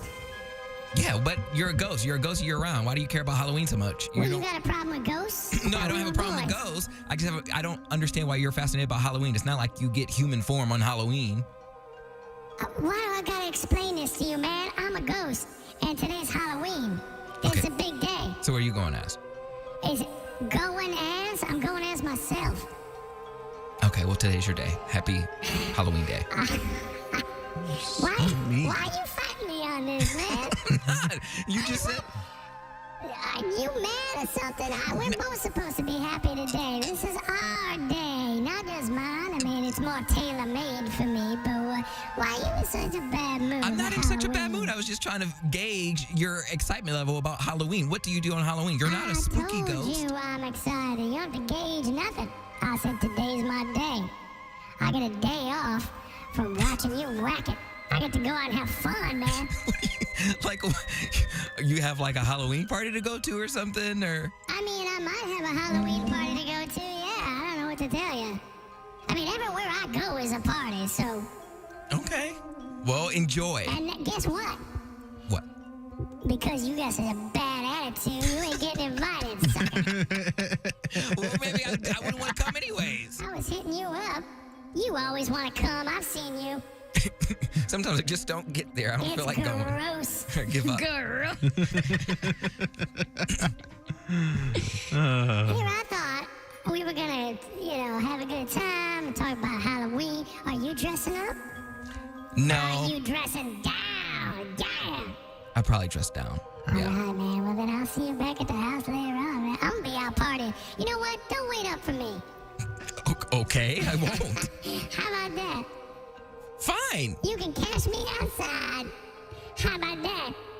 I'm going as Behead Behavior this year. Now that is a You good asked me what my costume is, man. Behead Behavior. You'll just see the long hair, the wig, and the nails just flying through the air. That's right. I don't know what Blowing in the you're going wind. to see. You ain't going to see nothing because you can get invited to my party. No. Fine, I miss out. You can have your day. Thank you. I just want you to be excited for me. I'm always excited for you. That's me clapping. That's why we get along, Poundcake, because I take pride in your accomplishments. I do that to other people. Just, I guess, I'm not really envious of a ghost. I didn't say you had to be. I'm only envious of ghosts. What is going on with this guy, man? I don't know. Bill, is it? Yeah. What's up with this guy? Oh, Poundcake, he just doesn't appreciate anybody or anything. Wow. But I don't even have a body. Yeah. I'm not even a thing. That's how far it goes. He doesn't even appreciate not things. Wow. All right, man. But anyway. I mean, you're one of his oldest friends, and he treats you terribly. He's just I ain't even that old. different. I'm saying, like, he doesn't have a lot of friends from when he was a kid, and you knew him back then. Yeah, but you just kind of like lingered around. I wouldn't necessarily call you a friend to beginning. You kind of scared me. Wow. All right, I see how it is, man. All right, then tell you what. Wait, you're scared of I'm him? going to get out of here and go do my thing, man. And, Sounds like he's a ghost racist. he's a ghostess, that's for sure. Don't wait up, dummy. Okay, fine. All right, I'll talk to you later. Go on a nursing home. What did he say? Did he say something about nursing? He said, don't. He said, go haunt a nursing home. Go haunt a nursing home. Yeah. They can't hear or see. I mean, I guess that's one way to go about it. I'm saying, go trick or treat, and they need company, so fine. Yeah. Yeah, but Ghostbag is a perv and wants to watch. There's a lot of sex in nursing homes. Right, but not the kind of sex that Ghostbag wants to watch, I'm guessing. I've got to take a break here. I'll have those Bret Michaels tickets for you. You like Bret Michaels? We're going to put you in the Buzzard's Roost. These are good seats for the Party Gras Tour. MGM Northfield Park, weekend after Thanksgiving. Oh, man, think about that, right? You have a belly full of something. And then you get to that Bret Michaels show out there on the 25th. Those tickets after the break. The Alan Cox Show on 100.7 WMMS and everywhere you go on our free iHeartRadio app. Rover's Morning Glory. She's nervous. You have a colonoscopy scheduled for the end of the week. I tried to get into my wax lady because I wanted her to wax my butthole, and she's booked until next week. So I got to figure out how to shave my butt. Shave it. I'm a nervous person. Like I do it all the time. So I got to shave right cheek. Get in there.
That's a big no. Nada. No way. Paid for by No on 38. With your choice of select sandwich, nugs, fries, and a drink, Wendy's $5 Biggie Bag is your go-to. Your nugget wingman. Your hot and crispy fry co-pilot. Just like us. We're like the bag boys. What? Bag boys, what you gonna do? What you gonna do when we bring your food? For a deal you can count on, bet on Biggie and choose wisely. Choose Wendy's. Bag boys. U.S. price and participation may vary. Includes choice of JVC or crispy chicken sandwich with 4-piece nugs, junior fry, and small soft drink. Third-party delivery pricing may be higher. This is The Buzzard. From the Barrio Tacos, Tequila, and Whiskey Studios. Voted Best Taco by Cleveland Scene and Cleveland Magazine. 100.7 WMMS, Cleveland.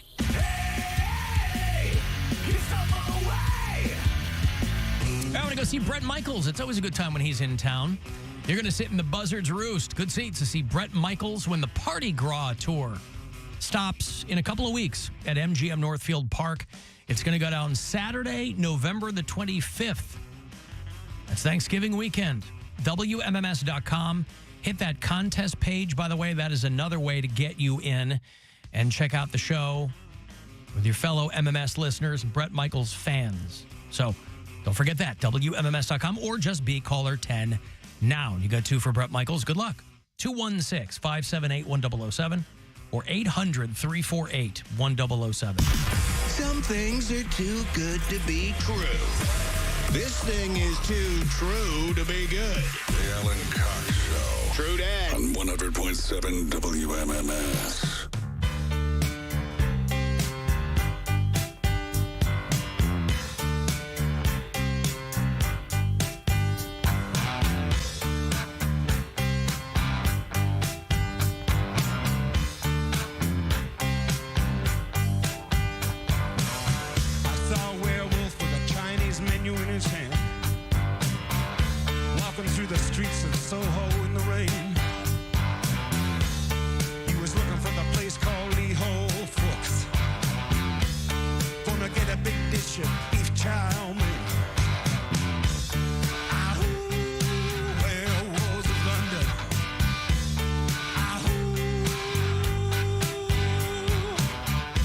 Zevon, dead 20 years this past September.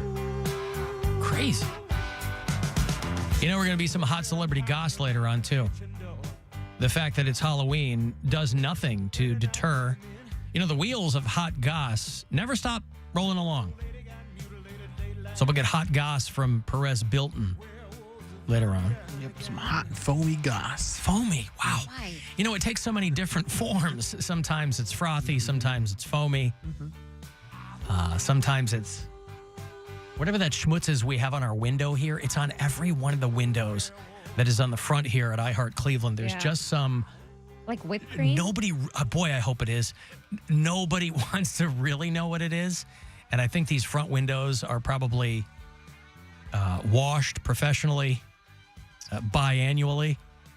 But each one of the outside our studio, outside each of the conference rooms on the front perimeter here, they got this white, I don't know. Maybe it's guerrilla marketing for Perez Bilton's hot foamy goss. Ugh. Is there something you're not telling us? Is that guerrilla marketing for Perez Bilton's hot goss? No, that is not my foam nor my goss. All right. And that is not my sticky white substance. Wow, he can identify it on site. I just know where mine ends up, and it's not there. It doesn't. What about location? It never ends up on windows. Oh, I see. Okay. Not those ones anyway. So, random windows. Sometimes random windows is where it'll end up, just not these front ones. Well, that's good to know. It's always good to be able to identify what something isn't. That way you can narrow down the possibilities. I'll also have tickets if you've been waiting to win your tickets to see Bill tape his new comedy hour at the Agora in December. I'll have tickets for you around 4:20 all week. That show is Friday night, December 22nd. And it's going to feature... 2023. Yes, 2023. That's right. I want to make sure people know. Yeah. It will also feature one Mary Lynn Santora. Whoop, whoop. provided nothing better comes along. Right. That has to be in the contract for the show, right? Yes. Provided nothing better comes along. Now, Bill, who is your backup should that happen? If Mary gets a gig that night. Mary's called away. She's called away. She has to hit the road. I'd probably go to the Mike Polk bullpen. Okay. Might do that anyway. Not to put you on the spot. Anyway. No, I. Wow, he's telling you to get another gig, I guess. Yeah. You're not busy yet? Well, that's right, but that's the last weekend before Christmas. Yeah, that's the Friday, and then that Sunday is Christmas Eve. So, boy, what better way to launch yourself head on into a holiday weekend? We'll be in the middle of our holiday break. So you'll be able to devote your full attention to that show. I'm excited for it. On the 22nd. It's going to be a very good show. So get your tickets, BillSquire.com. Now, will you, in the immediate... Probably. In the immediate afterglow of a show like that, right? You're on a high. Mm-hmm. You got to come down. Is that a weekend that's going to involve family plans, that Christmas weekend? Are you completely divesting yourself from that? You're like, guys, I'm sorry. I just did a show 3 days ago. I can't be bothered with this. Well, it is my one of my daughter's birthdays. Christmas Day is. No, the 22nd. Oh, so she's okay. going to be there. Will you be dedicating the show to her? No, I'm going to dedicate it to her other siblings just to stick it to her. Oh, boy. No, she came last year to the Chris McQuanzica show, and she had a blast. She loves it. So they'll probably all be there for the taping, and then we'll hang out. I don't know. I have zero plans for after that show. Okay. I know we're gonna go to do an after party thing, and then that Saturday and Sunday, no plans. Mm-hmm. And then what day is Christmas? The Monday. The Monday, yeah. Yeah. So I'll probably just hang out with family, and we're not like a huge Christmas family. Thanksgiving's our big holiday. That's the one we all get together for, Yeah. too. I mean, that's kind of become the one that I always go home for now is Thanksgiving, especially since my dad died. I'm like, I said, I've got to nail down at least one holiday that we go for. Because when the kids were younger, Christmas was huge, obviously. But now Yes. they're all in their 20s, so it's not quite as exciting. We'll get together and do presents and stuff like that, but it's not the same excitement as when they were little kids and they come down and open all their presents. Yeah. But last year I had a very fun Christmas because me and my ex-girlfriend got each other a bunch of presents. So it was actually like something to do on Christmas morning for once. And I don't have a girlfriend this year. You can get me a bunch of presents if you So I was want. going to say, why don't you get me a bunch of presents? No. Listen, if you want to do a bunch of presents, we'll set a price limit and buy each other a bunch of crap just so we have something to open on Are you Christmas going to morning. love bomb Mary? My price limit, you have to buy me $5,000 worth of gifts. I will buy you $5,000. I will buy you $8 worth of gifts. Can I just buy you 100 scratch-offs? Because that might be If even they're more. each $20, yeah. Does that No, count as we can't do gambling that. if someone else buys it? Nope. Okay. Tomorrow will be 30 days without gambling. So if someone gives you Congratulations. If someone gives you a gift card and you use that gift card for gambling. You can't use gift cards to gamble. Sorry. Okay, besides the point. Say they give you cash then. No, I cannot. I'm not buying any or spending any money. But it's not your money. It was But money it gifted was to my you. money. It became my money. Okay. If you buy me a scratch off, I didn't do anything. Okay. If my mom puts money into the slot machine and I press the button, also not gambling. I got a bunch of scratch offs from my dad last year for Christmas, and I won $2. I was like, man, gambling sucks. I was Yeah, like, it's the worst. I'm so Sometimes you glad. win, though. Well, Yeah, we know. and I got a bunch of And sometimes you have to ban yourself from the casino. So I know, there's I know. There's just ups and but downs. Yeah. odds are you'll have fun. got all the little crumbs all over me. I was like, this is annoying. I don't want to do this anymore. The dust. Yeah. No, if The we said scratcher dust. $100, buy each other a bunch of little things. You want that? I'll do that. I'll do that. Yeah. If you want $100 worth of little stuff you don't want, then I'll do that. You're Perfect. gonna get. I What are you just gonna wanna- get? Some toothpicks. Can I add a suggestion? Yeah. Sure. Because today, even though it is a good couple of months away from Christmas, it's never too early to plan. Today, Gwyneth Paltrow dropped the Goop Holiday Gift Guide. Ooh. If you need, I'm just throwing it out there, if you need any kinds of suggestions. Is there another like vajandle? Might be a little expensive. Well, let's see. I mean, they've got, you can shop gifts under $100. They have a children's gift list that includes, for the people who really want to spoil their children, they've got a $420 baby carrier. They've got $9 socks. They have a baby wardrobe, the giant steamer trunk for your baby clothes. Mm-hmm. They have a Louis Vuitton baby wardrobe for $73,000. I want that, Bill. Get me that. You don't even have babies. Don't worry about that. That's not the But point. she still wears baby clothes. Mhm. That's the problem. So they have it broken down. Tora doesn't make baby clothes. Oh, my God. We were off on such a good start here. It was a roll. They make them for thick babies, Bill. Thick. Thick girls. Them thick-ass babies. Beautiful, thick ladies. Gifts under $100. There's a smart rope that will track your jump count. How about that? You want a smart rope? I don't jump. It's $80. You don't jump rope? You said it like everybody does. She doesn't even I do. It's jump. great. You should. I don't Jump rope? I don't jump anything. Rope, Oh, really? No jumping? towers. Oh. Anything you want me to jump over, I'm not going to do it. You don't even People- jump over a rope that you're spinning over your head and under your... No, there's no point in that. Although I was one of the jump rope for heart champions in elementary Well, school. then why don't you have that as a regular part of your exercise regimen? Oh, because I don't have an exercise regimen. Pretty simple. Oh, well, okay. I see I've jumped ahead in the You see, you're the jumper conversation. Yeah. They've Don't got buy me a jump rope, They've Bill. got winter incense. I wouldn't. For $24. here. Our limit is 100. These are all under $100. They've got a miracle dreidel What does it do? Turns into a Christian. for $28. Dreidel, dreidel, dreidel. There's something called Supreme Seed. Oh, I thought that's what you had. Yeah, I used to. Super seed. But I had it taken out of me a while ago. Alan Cox. Super Sperm. Mm-hmm.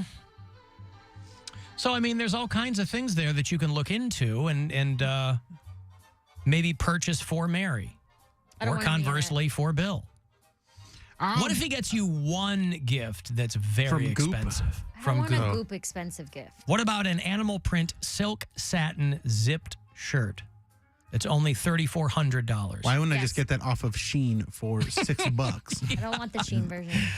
You're getting the Shein version. No. What about Armani linen silk trousers for $2,400? How Now is we're she talking. selling Armani stuff and that's not her brand? Because she probably has a deal She's with got them. the Goop shop. Goop. Yeah. Goop. Yeah. These are all It's different. just a vendor, These aren't, yeah. these aren't Goop brands. I mean, she got some Goop okay. stuff, but all the clothes I are was gonna from say, other. because she's always talking about like this candle was made, especially because it smells like her, No, that wasn't what it was. That's what we were all breaking her balls for, but that's not what that candle was. What was it then? I thought it was the vagina She candle. said It smells this like a candle, vagina. yeah, it smells like my vagina. That's No, it was something that. What was it? That was the name of the candle. This Yeah, candle it was smells like called This Smells Like My Vagina, but I think the implication was supposed to be that whatever that smelled like, a woman smells delicious too, right? Grapefruit, black tea, and berries That's was what the I scent. smell like. Ah! I shove all that up there every morning. Ugh. You like it sour. Grapefruit, yeah. Yeah, I like All it right. sour. I like my girls sour. Put some sugar on this. Brown sugar on a grapefruit. Use one of those serrated spoons to get it all open. Oh, yeah. So anyway, there's no shortage of gifts now that the Goop guide is out. It's worth looking into if you have upwards of 20 grand burning a hole in your pocket. We don't. Not yet. Wait till you get that Cleveland Guardians gig.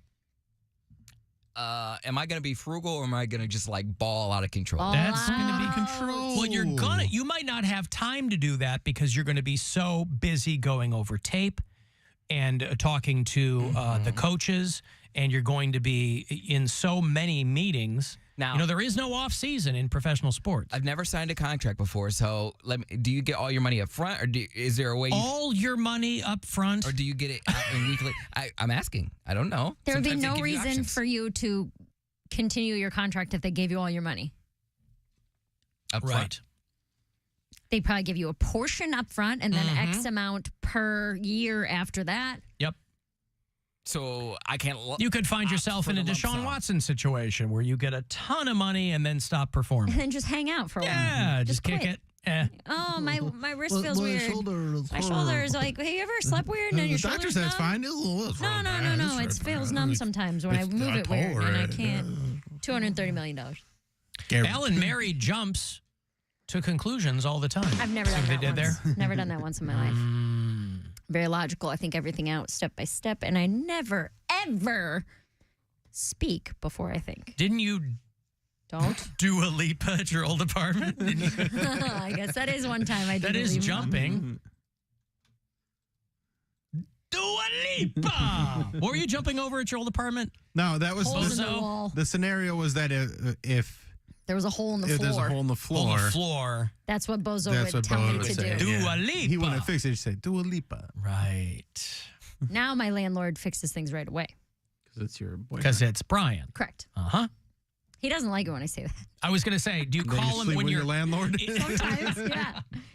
Sometimes it'll be like today where I'll be like, hey, landlord, rent's due tomorrow. He's like, I don't like this. I don't like it when you do that. Landlord. It's like the guy, there was a meme about a guy, he's like, introduces his wife as his ex-girlfriend. That's funny. You guys don't role play? I don't. We As never landlord have. and tenant? I was gonna say the rent's due. He's I never don't liked have- it like that. I don't have the money. I don't I've know what I'm gonna joked. do. Oh, no, if the way Brian has his money, he'd be like, oh, I'm not accepting other payments. No, You're you paying. pay me Yeah. real cash dollars. Yeah. And there's a penalty. Set up a payment plan if Right. you can't. Gary Goldman's bit about being a professor role playing, that is one of my favorite bits. I'm tough but fair. Maybe I have it. Gary Goldman. No. Look on Ice cream. YouTube. It's got to be on the YouTubes. See a cursor though? Not really. Not usually. He's coming to town soon. Yeah, I love Gary Goldman. Me too. He's the best. Funny story about Gary Goldman. Well, he is a comedian, so it probably is. Yeah. The very first weekend I worked at Hilarities after my wedding got called off in 2017, I was working with Gary Goldman, and I had just written like a brand new 15 minutes about the breakup. But it was so fresh and so raw that I was crying when I got off stage. So I would tell these breakup jokes that were really dark, like the darkest, most honest material I had written at that point. And I'd get off stage and I'd be crying. So I was hosting and I'd bring up the feature act, and Gary Goldman was like, this was right after his Great Depression came out. And he like sat down with me in the green room and he was like, listen to me, like, I understand this sucks. I understand this is hard. He's like, but the fact that you're writing this material and performing it, he's like, he gave me like this amazing pep talk about how vulnerability on stage is so important and how I'm doing the right thing and how this breakup's going to be the best thing that ever happened to me. And I'm like, this guy met me 4 hours before that. And he's like sitting there like, keep doing it. I know it hurts. You're going to make it through it. Like, Gary rules. yeah, he gave me this like amazing, really heartfelt, like. He's one of the kindest people I've met in yeah, for comedy, real. and just so funny. He's just the best. It's like all the people coming forward saying, Matthew Perry helped me stop drinking. That's great. All these people that are like, telling stories and anecdotes, like civilians who would run into Matthew Perry. And could you be any more drunk? Bill Squire at the Agora on December 22nd, the aforementioned comedy tape. A romantic technique that's really enhanced my relationship lately. My girlfriend and I have been role playing. We role play, and it's fun. The other night, she was Secretary of Housing and Urban Development, and I was Deputy Secretary of Housing and Urban Development. So there was that status thing. She was my boss, and I didn't feel she pushed her agenda enough. My favorite one is professor and senior who needs to pass my class to graduate. So I'm a professor at a prestigious New England university, and my girlfriend is a senior in my intro to Western Civ. I know, why is she a senior in the intro? Gave me some BS about transferring in mid-semester from, I don't remember, I didn't buy it either. So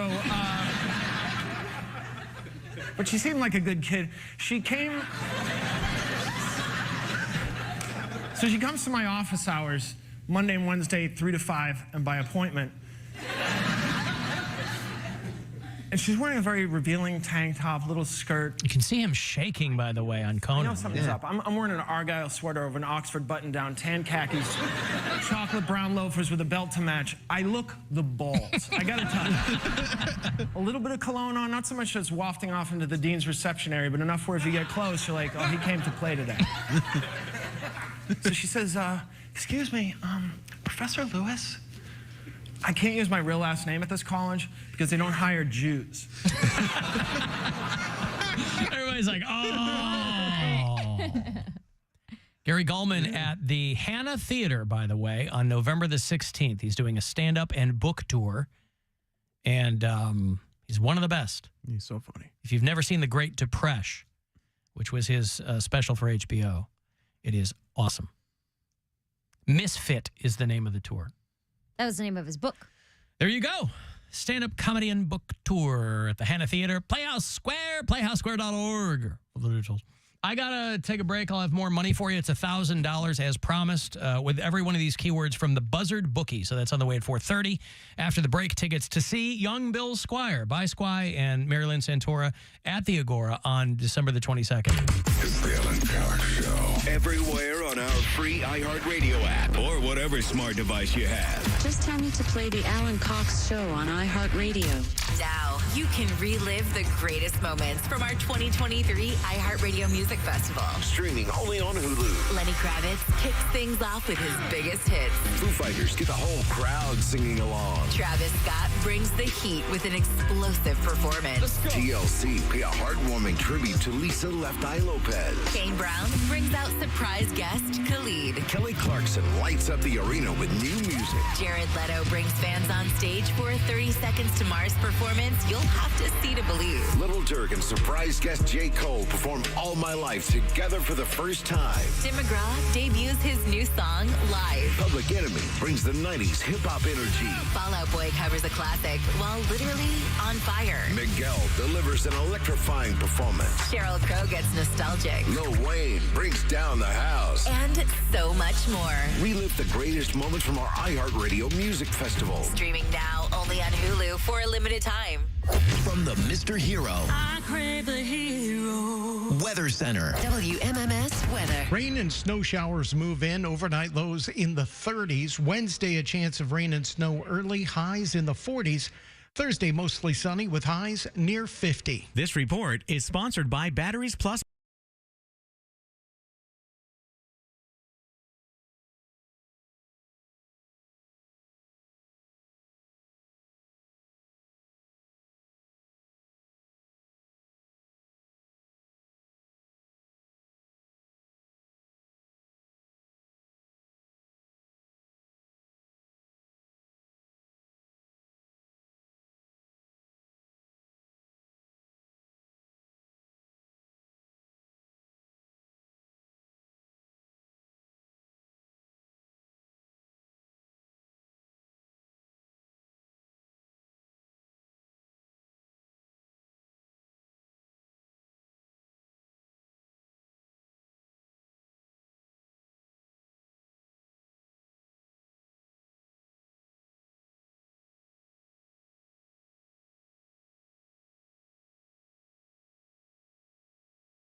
hires Alexander Hamilton and Aaron Burr as his defense. Through flashbacks and recreated testimony, Erased, The Murder of Elma Sands, True Story podcast, explores how this case impacted the sexist roots of today's justice system. Can we make this simpler? I don't need anything simplified, Mr. Hamilton. Thank you. Listen to Erased, The Murder of Elma Sands on the iHeartRadio app or wherever you get your podcasts. It's time to give stuff away. Hey, it's time to give stuff away. All right, you want to go see young Bill Squire? He's going to be recording a new hour at the world-famous Agora. It's going to happen on Friday night, December the 22nd, with Mary Santora there as well. AgoraCleveland.com is going to have all the details for you. If you strike out here and want to buy your tickets, but you can win them. Anything you want to leave people with before we move on to the winner, Bill? I am good off the cuff. Bill Squire at the Agora in December. You miss a minute, you miss a lot. Good luck. Caller 10 216-578-1007 or 800-348-1007. Some things are never meant to be discussed in polite society. Welcome to Impolite Society. The Alan Cox Show. On 100.7 WMMS.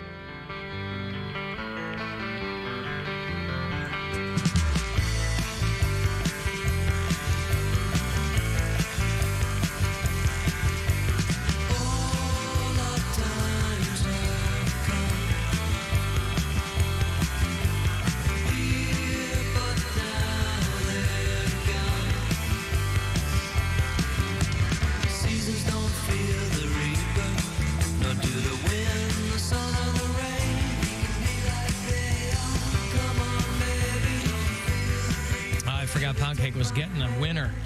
Love to ask him who this is. Hey, Jenna. Yes. You know who I'm playing right now? You hear the music I'm playing? I believe that is Blue Oyster Cult. Boy, you believe correctly. Jenna knows her music. Blue Oyster Cult from New York. That's right. They were the first people to tell everybody, hey, there's a Reaper out there. No need to fear that Reaper. What's going on, Jenna? Not much. I just got back from bingo. Yes. Did you win? No, but my mother did. What did she win? Beautiful daughter. Some kind of Tupperware thingy. Wow, they're still doing Tupperware. Oh, look at that. I guess that's, yeah. Are there still Tupperware parties? I heard they did stop doing that. Okay. Are there still lemon parties? Lemon parties? Yeah. What's going on, Jenna? How are you? I'm pretty good. How about yourself? What can I do for you? It's so rare that we get to hear from you live. I get a lot of your voicemails, but it's so rare that we'll get to talk to you live, so I don't want to waste a second. Ask away. So, well, no. What can I do for you? What the call is for what? Oh, I had a question for Bill. Well, you're in luck. He's right here. I was wondering, Bill, when you're ever gonna come back to Youngstown and do stand-up again. Let's see. When was I there? About March or April? I was in April, right? Yeah. So probably March or April again. It's usually about the time. He likes to make an annual pilgrimage to Youngstown. So plan on spring 2024. Is that okay? Is that Yeah, I'm sorry. I had to turn my radio down. It was a little bit too loud. Oh, okay. That's fine. Well, okay. Well, it sounds like next spring maybe he'll be there. Maybe you should do a show with the Vindies. Oh, cool. Yeah. So as soon as those tickets are available, we got to get past the Christmas show first. Mm-hmm. Any chance you can come to Cleveland for Bill's show in December? I could try. Yeah. Well, you take all your mom's bingo winnings and put that into the gas tank.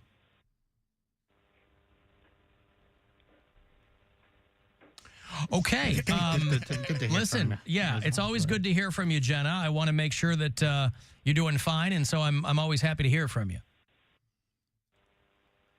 I'm surprised you didn't ask me about the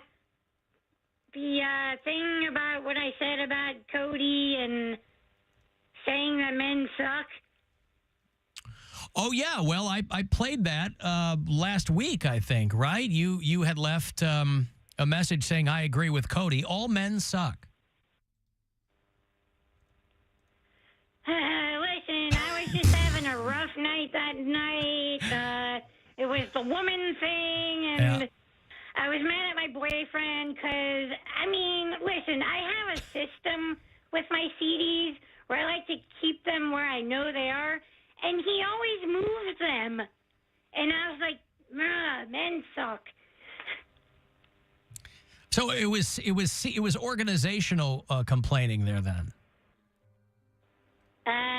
Yeah. Yeah. Okay.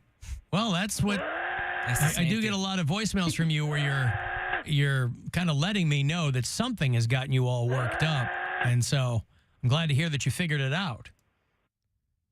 Right. The two of you worked it out. He's still your boyfriend. It's hard to keep track, quite frankly, Jenna.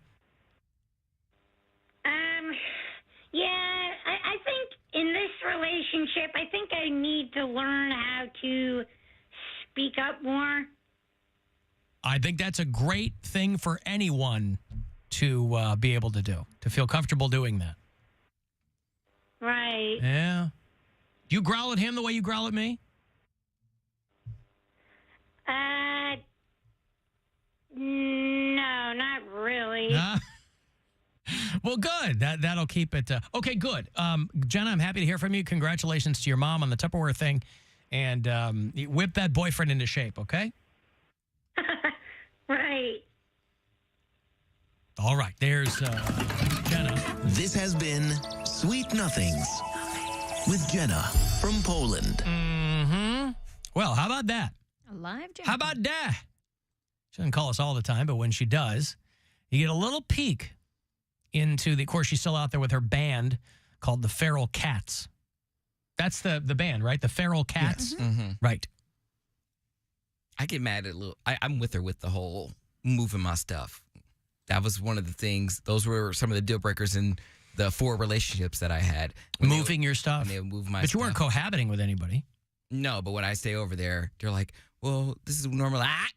This is not where I said it. You're making me lose my stuff. Yeah, but you're on their home turf. Sometimes they would be at my house. But you said when I'm over there. I could see you getting upset if you have the home field advantage and they're moving. Yes, when I'm over What there. do you mean moving things? Like they're rearranging the furniture like when they come over? When I come over, like I would set my jacket or stuff like on the couch, and then they would move it and put it on like the coat rack. And that would make you mad?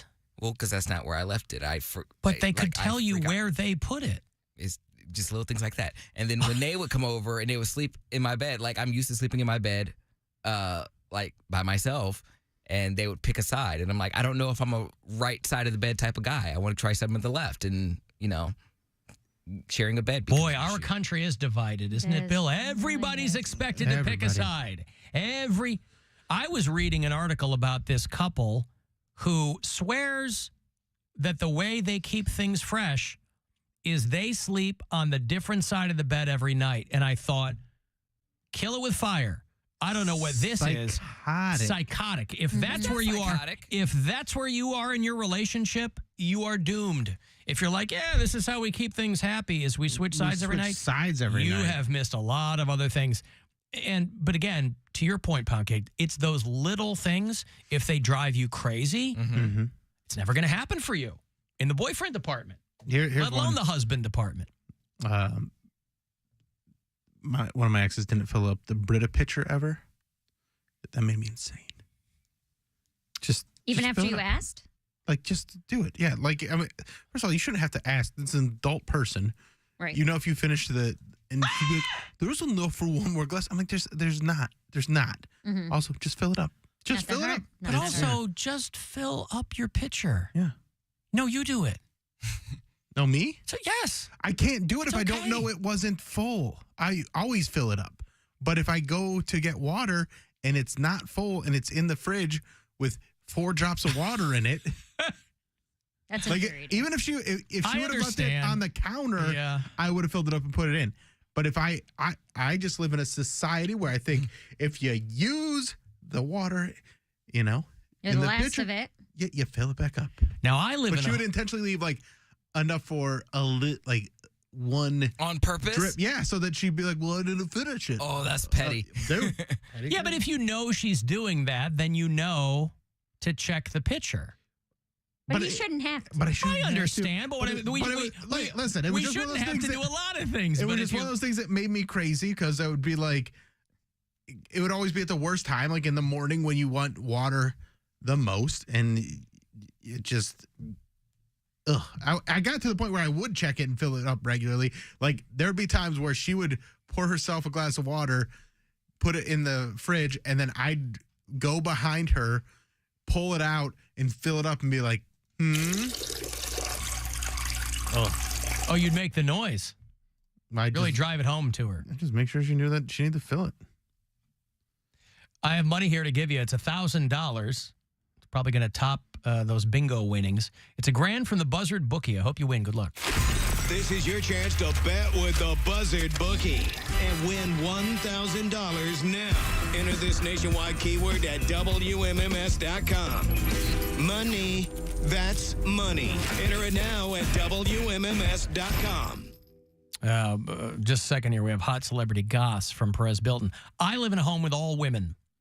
I have a wife who is a woman. I have a daughter who is a woman. And I have a dog who is a woman. And in my home, it is always the toilet paper roll with one square left on it. I can't. Now, I don't say anything because we have a little thing there with extra rolls in it. I just grab one, throw it away, but I don't understand it. It's an easy fix, and if there were no rolls left, like here at work, right, where you got to bring a newspaper in to wipe your ass, that would be a whole thing. But I always make sure there's extra rolls, but I don't understand leaving the one square there. See, these are things. It's because they know, to coin Poundcake's phrase, I'm too reliable. Dad'll do it. Yeah, that's right. Because I do. And I do it. I do's it.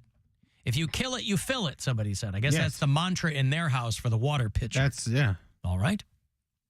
Brian has OCD. So there are a lot of household like things like this that I will never have to worry about because as soon as something is done, he'll refill it or, but it's almost the opposite where it's hard to keep up with, where it's like yesterday during dinner, he's like sweeping behind me or trying to wipe things up as I'm using them and stuff like that. So it's not, I don't ever have to worry about anything being not clean or not where I put it or not put away or anything like that. It's like it's hypervigilance. I drove her crazy doing that. I learned to hang back. I'm like making a sauce and I turn around. I'm like, where's my spoon? He's like, I put it in the dishwasher. Yeah, I'm like, go in the living room right now. Get out of this kitchen. Yeah. She'd go, where's my drink? I go, I thought you were done. I put the glass in the dishwasher. She's like, water get in it. out of my face. Yes. That's So Brian. That's so Brian. she taught me to hang back. Yeah. Go away. You can Yes. come in here when dinner is done. And Yep. since you love to clean so much, you can even clean up dinner if you'd like. That's what I do every night. Yeah. That's me. He came in yesterday. I was making dinner and he goes, do you need help? I said, just get out of here. And then afterward, he's like, do you need help cleaning? I'm like, yes, this is where you shine. Go ahead. Wipe down the counters, get the broom out, whatever. Run the Roomba if you need to. Yeah. That'd be great. Yeah. And if everybody's like thinking of talking to the person they think I'm talking about, it's not that person. So don't say that. Who, what? For the ex that I'm talking about. It's not the one you're thinking of. Who's thinking of? People are starting drama. People will always do that whenever I talk about an What do ex. they care? Who? On YouTube? No, like in my real life, they'll hear me talk about an ex and they'll be like, oh, Bill's talking about you. I'm like, I wasn't talking about that ex. I got a lot of exes. What do they care? People like being a-holes. God. And they like stirring the pot. And then they get that person, oh, you were talking about me. No, I wasn't talking about you. Talk about somebody else that I thought I That's loved. me. That ain't Bill. Somebody else I thought I loved. Oh, my God. There you go.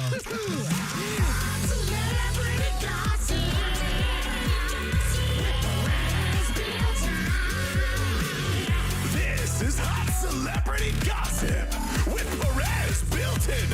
Ooh. Oh, how are my little guzzlers doing today? Trick or treat, smell my censored, and give me some good goss to guzzle. It doesn't have to. Oh. Perez Bilton. Yeah, faux shiz. Starting with the saddest story from the weekend, Matthew Perry. We all know the story by now. Was found dead by his assistant on Saturday, drowned in his hot tub. And according to inside sources, Matthew Perry was playing pickleball before he was found in the hot tub, which leads to speculation that this wasn't just a drowning, that Perry was actually 84 and not 54. Oh, no. You like that one, Mary? That's pretty good. It was a number joke. Well, it's because, pickleball's for old people, yeah. Numbers. Oh, yeah, faux shiz. I think we're going to have to include that in all You the... got it, yeah. Ed Sheeran celebrated the end of his North American tour. After his show in Vegas, he went over to a nightclub and jumped on stage for a DJ set with the Chainsmokers. And according to inside sources, Sheeran almost didn't get in because it was a costume party. And then he explained to him, "No, I'm just drunk Ron Weasley." And he got on. Oh, yeah, faux shiz. And then after 2 years of dating, Channing Tatum and Zoe Kravitz are engaged. Are you excited about that? You love Channing Tatum. Everybody loves Channing Tatum. Oh, that's a good point. And according to inside sources,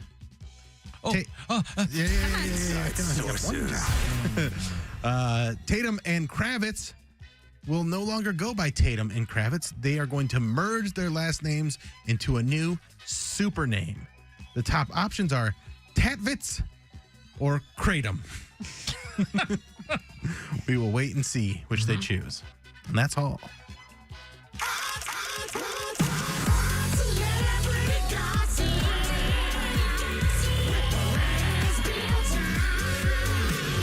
This is Hot Celebrity Gossip with Perez Bilton. Ooh. Oh, yeah, faux shiz. Yeah, they do need a super name, don't they? That's a good thought. I didn't even know those two were dating. Yeah, I've been dating for 2 years. He's getting into that cat. What are the possibilities for the name? Zodum? Chanvitz? Yeah, both those. Tadvitz and Kratom. Pad? Tat. Oh, Tatvitz. Like Tate. Oh, Tate. Yeah, okay. Tatevitz and Kratom. What about Zochan? All of these sound like generic. I was going to say, I think that's an arthritis drug. Right, drugs. I thought that was an Adam Sandler movie. Don't mess with the Zochan.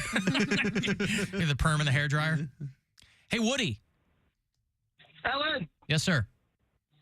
Happy Halloween, sir. Hey, you too. Hey, happy Halloween, Bill and Mary. Hope everyone's doing So great happy today. about it. Well, I'm done working, so Well, there we go. That's all I needed. Great. You guys are talking about petty stuff, and that's kind of I got off track. But there's just it's hardly anything that really drives me bananas. But one thing is, and I don't know if people agree with me on this or not, but when people leave like an open container in the refrigerator, such as a half glass drinking of milk or a half a glass of sangria, and they just put it in the refrigerator, I mean, to where it could easily be spilled. Do you follow me on this? Yeah. Oh, yeah. If I put anything, if I put anything in the liquid in the refrigerator, it's got to be sealed up. Can't just leave it. I do this all the time. It drives Brian insane. Right, because you drive around like that with cups. Well, because I will only drink half my cup of coffee in the morning, so I'll put it in the fridge to have when I get home. And then it's cold coffee. Yeah, I do that. I do that all the time. Yeah, I do that. Yeah, that's just it's insane. It's just waiting to spill in the fridge, and then you got to clean the whole damn fridge out. Just don't spill it. Yeah. Also, people clean their fridge really infrequently. So to me, that's an opportunity to clean the refrigerator. Oh, to spill a glass of sangria. Oh, Mr. Brightside over here. I'm just saying. I mean, any opportunity, I'm like Brian, any opportunity I have to clean something, I'm like, beautiful. That is how I hold a white knuckle grip control on my environment, Woody. Yeah, but that's just, it's not a lot, but it's one of those things that just is inexcusable. All right. There are no excuses in Woody's world for that. And I'll tell you one thing. You do not want to get on Woody's bad side because his bad side is the lake, and he will throw you right in. And I got some cinder blocks. He got a length of rope and some cinder blocks and la loom right down to Davy Jones' locker. On a lake beach. Okay, thank you, Woody. I've got to take a break here. If you want to send a text, 35192, and we'll be back. It's the Alan Cox Show on 100.7 WMMS. And everywhere you go on our free iHeartRadio app. Rover's Morning Glory. She's nervous. You have a colonoscopy scheduled for the end of the week? I tried to get into my wax lady because I wanted her to wax my butthole, and she's booked until next week. So I got to figure out how to shave my butt. Shave it. I'm a nervous person. Like I do it all the time. God. So I got to shave right cheek. Get in there. Crystal could wax you tomorrow. Yes. What do you think about that? Yeah. My lady just texted. She said she's Look at that. She just texted. Thank you. Rover's Morning Glory. Weekdays on 100.7 WMMS and 24/7 on our free iHeartRadio app. Your afternoon drive is brought to you by the Ken Ganley Auto Group, Ohio's #1 automotive retailer. In this week's Marketers Report, Dana Nussbaum, Executive Vice President, Worldwide Marketing at Warner Brothers Discovery, weighs in on regional audio marketing. Although we're marketing at a very broad scale, it does include specific local markets, and that's the beauty of iHeart's network. As the #1 audio company, iHeartMedia gives marketers access to the audiences, influencers, and data you need to grow. If you're a marketer, go to iHeartResults.com. Hey, K.O.B., you got what I need. Easy credit, easy drive. Where Cleveland goes to buy. O-K-O-B-E. Kia at Bedford.com. Get what you need at the all-new Kia of Bedford. Lifetime engine warranty, quick and easy financing, and payments as low as $149 a month. You heard it. Pay as low as $149 a month for a 2-year lease on your new Kia. Get to KOB to browse our in-stock inventory of Forte, K5, Sportage, Seltos, and the 3-row Telluride. Qualifying purchases come with a complimentary lifetime engine warranty. And KOB wants to get you financed. Apply online in seconds with no impact on your credit score. Go now to the Bedford Auto Mile or KiaofBedford.com. Low payments, lifetime engine warranty, and quick and easy financing. Get what you need at KOB. Lease payment based on 2023 Kia Forte LXS through KMF for well-qualified lessees with approved credit. 10K miles per year. $34.95 due at signing. Plus taxes and fees. No security deposit required. Offer ends 10/31. Fill your game day cooler with the refreshing taste of Twisted Tea Hard Iced Tea. Smooth, real brewed tea with a 5% kick of alcohol. Look for the bright yellow cans. Twisted Tea. Keep it twisted. Twisted Tea Brewing Company, Cincinnati, Ohio. Please drink responsibly. For people in Cleveland looking to buy a home, Bank of America is right here. We're here for business owners thinking about their next move and for students looking to build their emergency savings. Whatever your financial goals, Bank of America is right here with one-on-one guidance. Get started at one of our greater Cleveland area financial centers or 24/7 in our mobile banking app. Find a location near you at bankofamerica.com/talktous. What would you like the power to do? Mobile banking requires downloading the app and is only available for select devices. Message and data rates may apply. Bank of America and a member of FDIC Equal Housing Lender. Here's another remarkable success story from QC Kinetics. This one from Chad, who hurt his knee at the gym one day, and it just kept on hurting for months. From my high school football and wrestling days, I already had a little bit of damage in there, but this just sent it over the edge. Chad tried traditional treatments with no improvement when he turned to the non-surgical regenerative treatments at QC Kinetics. It was really fascinating how they did their work, and the science behind it was very intriguing, and it works. Extracting the cure out of my own body blew my mind. It's like I'm brand new again. It was fantastic. That's because the QC Kinetics natural biologic treatments use your body's own healing power to restore damaged tissue in your hips, shoulders, back, and knees, providing long-lasting relief. Now I'm back at the gym. I'm 100%, feeling great. If you're tired of suffering with pain from arthritis or injury, call QC Kinetics now for a free consultation. Call QC Kinetics.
Center. If an auto accident caused you injury, call Elk and Elk at 1-800-ELK-OHIO. Crash has been moved over to the right shoulder on 490 West. After West 7th Street, traffic is recovering from Broadway. A wreck being cleared at Carnegie and East 22nd Street. 480 West, pretty busy between West 130th and the 71-480 exchange. Emergency crews on scene of a fire, Van Aken Boulevard between Parkland Drive and Farnsley Road in Shaker Heights. Jackie Roberts in the traffic center. This report is sponsored by Batteries Plus Bulbs.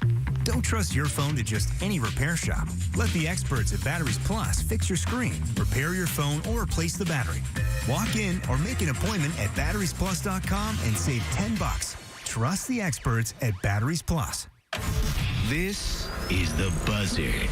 From the Barrio Tacos, Tequila, and Whiskey Studios. Voted Best Taco by Cleveland Scene and Cleveland Magazine. The Buzzard. The home of the Buzzard. This is 100.7 WMMS. Cleveland. Our phone operators are standing by with their thumbs up their asses waiting for you to call. So call. Call the Alan Cox Show. 216-578-1007 or 1-800-348-1007.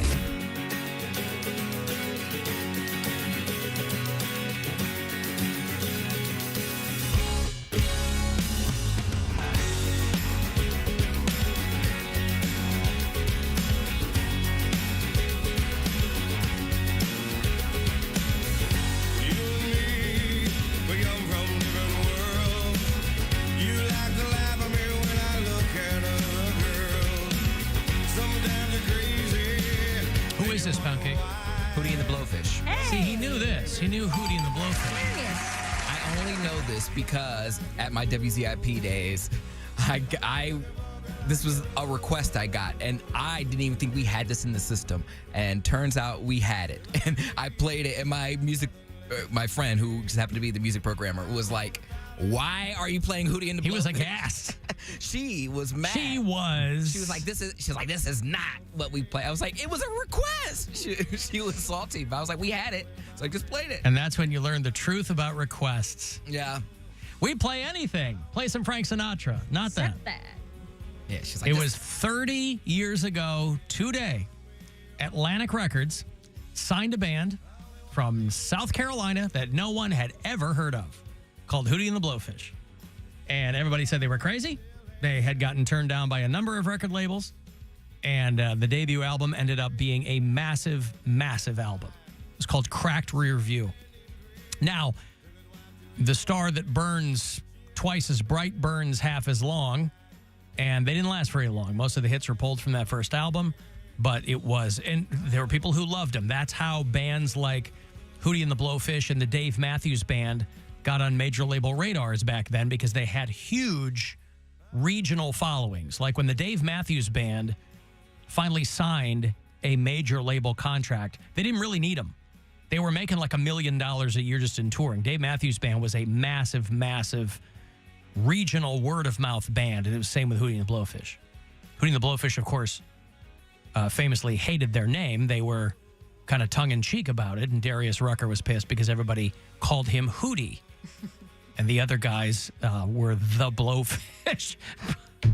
But anyway, they were kind of a party band. I think they started at USC, home of the Gamecocks. But yeah, it was a big, big deal. And then probably 20 years later, Poundcake got to play them on the radio at the University of Akron and get screamed at by his music director or program director or whatever it was. It takes an incident like that for me to remember a name and a song. Like a band and a song. Yeah, you're what's it, Slumdog Millionaire. You were a Slumdog Millionaire, weren't you? Switch out the first letter. He was a Lumdog Millionaire. Close. Oh. So it takes a minute. I get it. It takes a minute. Mm-hmm. So, yeah, Atlantic Records is like, well, let's see what these guys do. And they figured if they were lucky, they'd have a couple of hits. And the debut album sold 21 million copies. And, people laughed at them. There was not one iota of them that was cool. But they were in the right place at the right time, and they laughed all the way to the bank. And to this day, you'll still hear them get played. That album was on pretty regular rotation in our family. Oh, really? Oh, yeah. Because it was so wholesome. I mean, we just liked it. It was just really popular, and yeah, like our parents wouldn't get mad at us for listening to it. It was just good. Are you listening to Hootie and the Blowfish again? Catchy. Turn it off. No. It's the devil's music. Get outside and pick your own switch, boy. They're like, if you're We're going to come to blows over this Hootie. If you're going to listen to a black guy, we prefer Hootie. Right. He's one of the good ones. Put on more Hootie.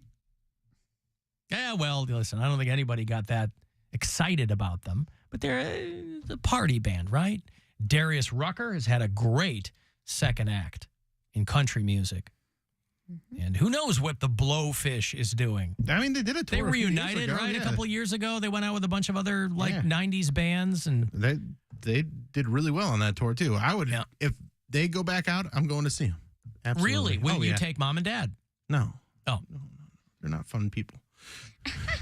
Well, I but like spending time with them. you said that album was on a lot in your house, they might have some pangs Well, of yeah, nostalgia like the for it. kids listen to it. My parents, my mom doesn't listen to I know your music. mom's famously not into music. And my dad, he likes Gordon Lightfoot. He likes some music, but he's not really into music. What if they went out as Gordon and the Blowfish?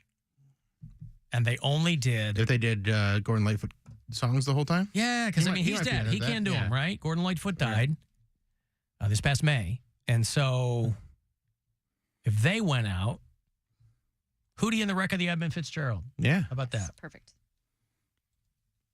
We've talked about how, and the audience has talked about at great length, how Mary sounds exactly like Amy Poehler. And not to put too fine a point on it, is also very visually similar to Amy Poehler. No, you had it similar. Simulating. I was channeling Poundcake there. Visually similar. Especially in my Amy Poehler. Halloween costume today. She's Leslie Knope. Nope, 2012. Similar.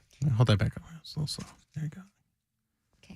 And so Mary has audibly recreated some Leslie Knope too. And they sound, I know you don't think you sound like I can't hear it. When people say, and I have this, when I say every single stand-up show, 99% of clips that I post online, people are like, Amy Poehler, Amy Poehler, Amy Poehler. Amy Poehler does the rare podcast where she's not just sitting around talking about nonsense. She plays a character. I don't know if you ever heard it. It's called, and I don't know how frequently they come out, but they are funny. And it's a scripted podcast. It's called she plays Dr. Sheila, who is a psychotherapist with zero experience. And then she has people play her patients. So it's like, a lot of those Ass Cat improv friends and things like that. Parnell will be in there and Groundlings, things like that. And when I listen to it, it sounds like Mary. And so, because again, we're hearing our voices through our bones. Everybody else is hearing us through the air. So that's why you go, oh my God, is that what I sound like? Yeah. Yeah, that's what you sound like to everybody else. Leslie, Grant Larson is on the phone from the National Park Service. I cannot meet with him right now. We are in crisis mode, okay? Larry, just tell him I need to reschedule because I am trying to fix my beehole disaster. Okie dokie. Wait, no, Larry, don't tell him that. Don't mention my beehole. I cannot meet with him right now. We are in crisis mode, okay? Larry, just tell him I need to reschedule because I am trying to fix my... I cannot meet with him right now. We are in crisis mode, okay? Larry, just tell him I need to reschedule because I am trying to fix my beehole disaster. Wait, no, Larry, don't tell him that. Don't mention my beehole. Now, disaster is a little different. Well, you kind of throw think some that's- Ohio in there. Yeah, that's There's disaster. Disaster. Right. But I drove but myself other than crazy. that, I mean, it's pretty similar. Is it similar? I think that's Simulated. it. That's exactly what it is. It's similar. It's not similar. It's similar. Yep. By disaster. Oh, that's my bad. And she's from Boston, so she's probably worked. I don't know if she ever had a Boston accent, but I mean, she probably worked to maybe get rid of whatever she might have had. But it sounds almost identical to me. I recorded it several times trying to get her inflections. It's not like I do impressions, you know what I mean? But I was like, all right, well, let's just try. They sound completely different to me, but I felt like that. The last part especially, the don't mention my beehole, I felt like that was exactly, I nailed that one. The inflection, I think, is very good. But I agree that you guys don't sound alike. Really? I don't think they sound alike. I cannot meet with him right now. We are in crisis mode, okay? Larry, just tell him I need to reschedule because I am trying to fix my beehole disaster. Wait, no, Larry, don't tell him that. Don't mention my beehole. Disaster. But other than that, I hear it. See, it just sounds like Mary to me. I think the last part's the wait, no, Larry, and then don't mention my beehole. Leslie, Grant Larson is on the phone for the National Park Service. I cannot meet with him right now. We are in crisis mode, okay? Larry, just tell him I need to reschedule because I am trying to fix my beehole disaster. Okie doke. Wait, no, Larry, don't tell him that. Don't mention my beehole. Don't mention my beehole. It's a funny clip no matter how you slice it. I mean, I think you similar is a perfect way to simulated, yes. Her brother's a big deal in Sweden. He's from Mary's? here out. Yeah. Amy Poehler. He lives in Sweden, and he's become a big deal over there. If you could move to any other country and be Argentina, be big in that country. Japan. They already have a song to it. Okay.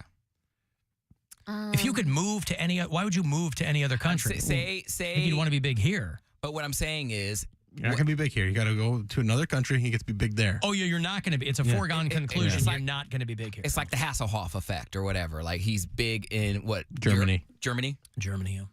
So pick another country and you have to be like the number one guy in that country. Or the number one guy on radio or the number one guy in comedy in Sweden or Netherlands. It would have to be one of those, right? I mean, those countries. Australia. Mm-hmm. That would be it for me. But not like outback Australia, like Sydney, Australia.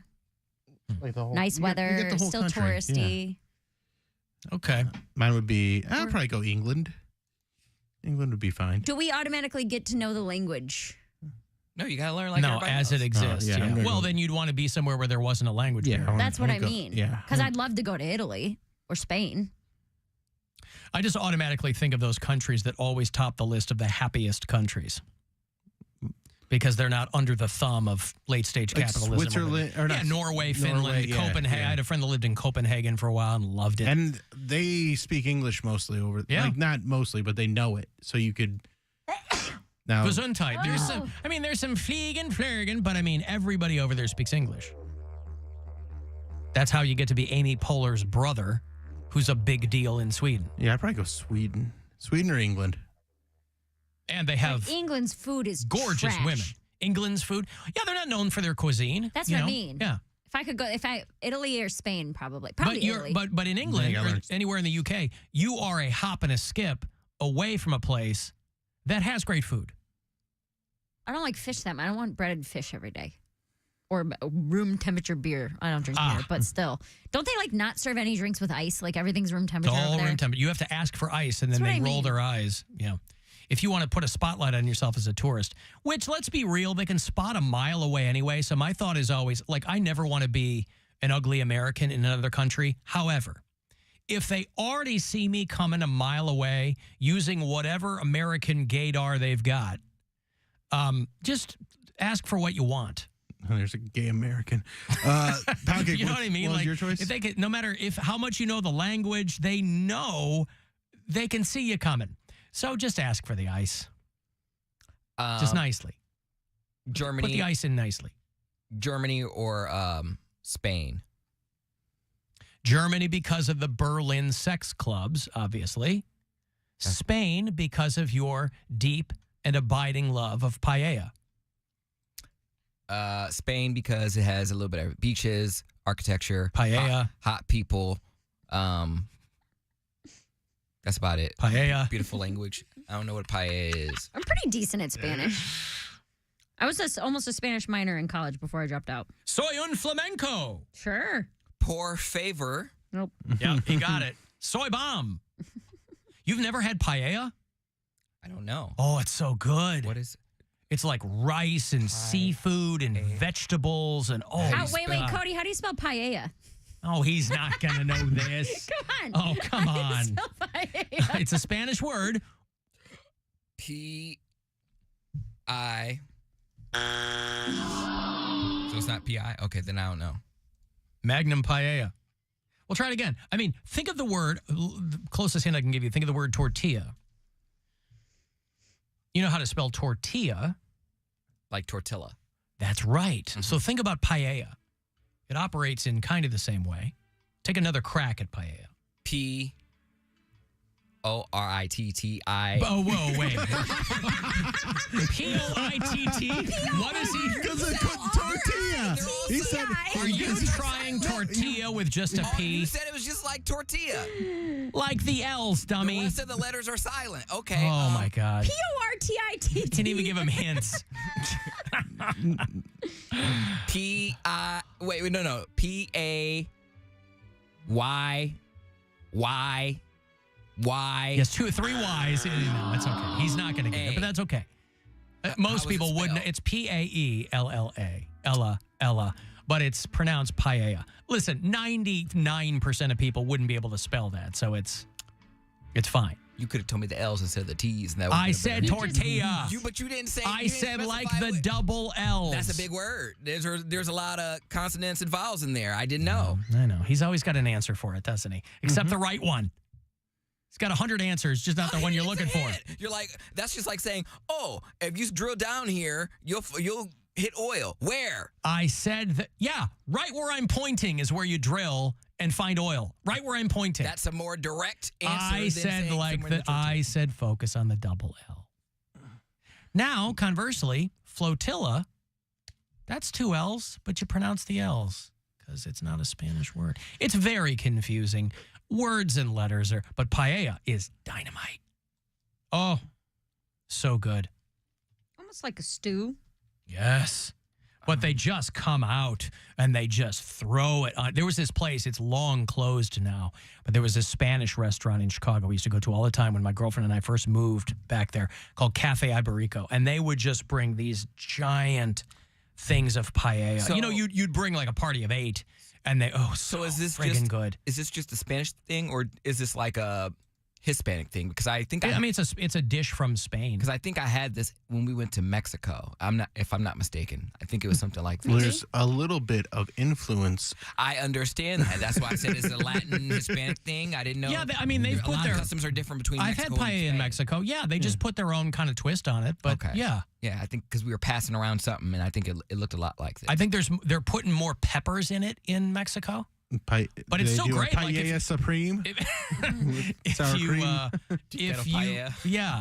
Yo quiero paella. There you go. That's a sentence. If you like rice and vegetables, and Mary can't have it because of the seafood. Correct. I understand that. But so I have good. had it before. Tons of cilantro and my allergy. I've had it before. Yeah.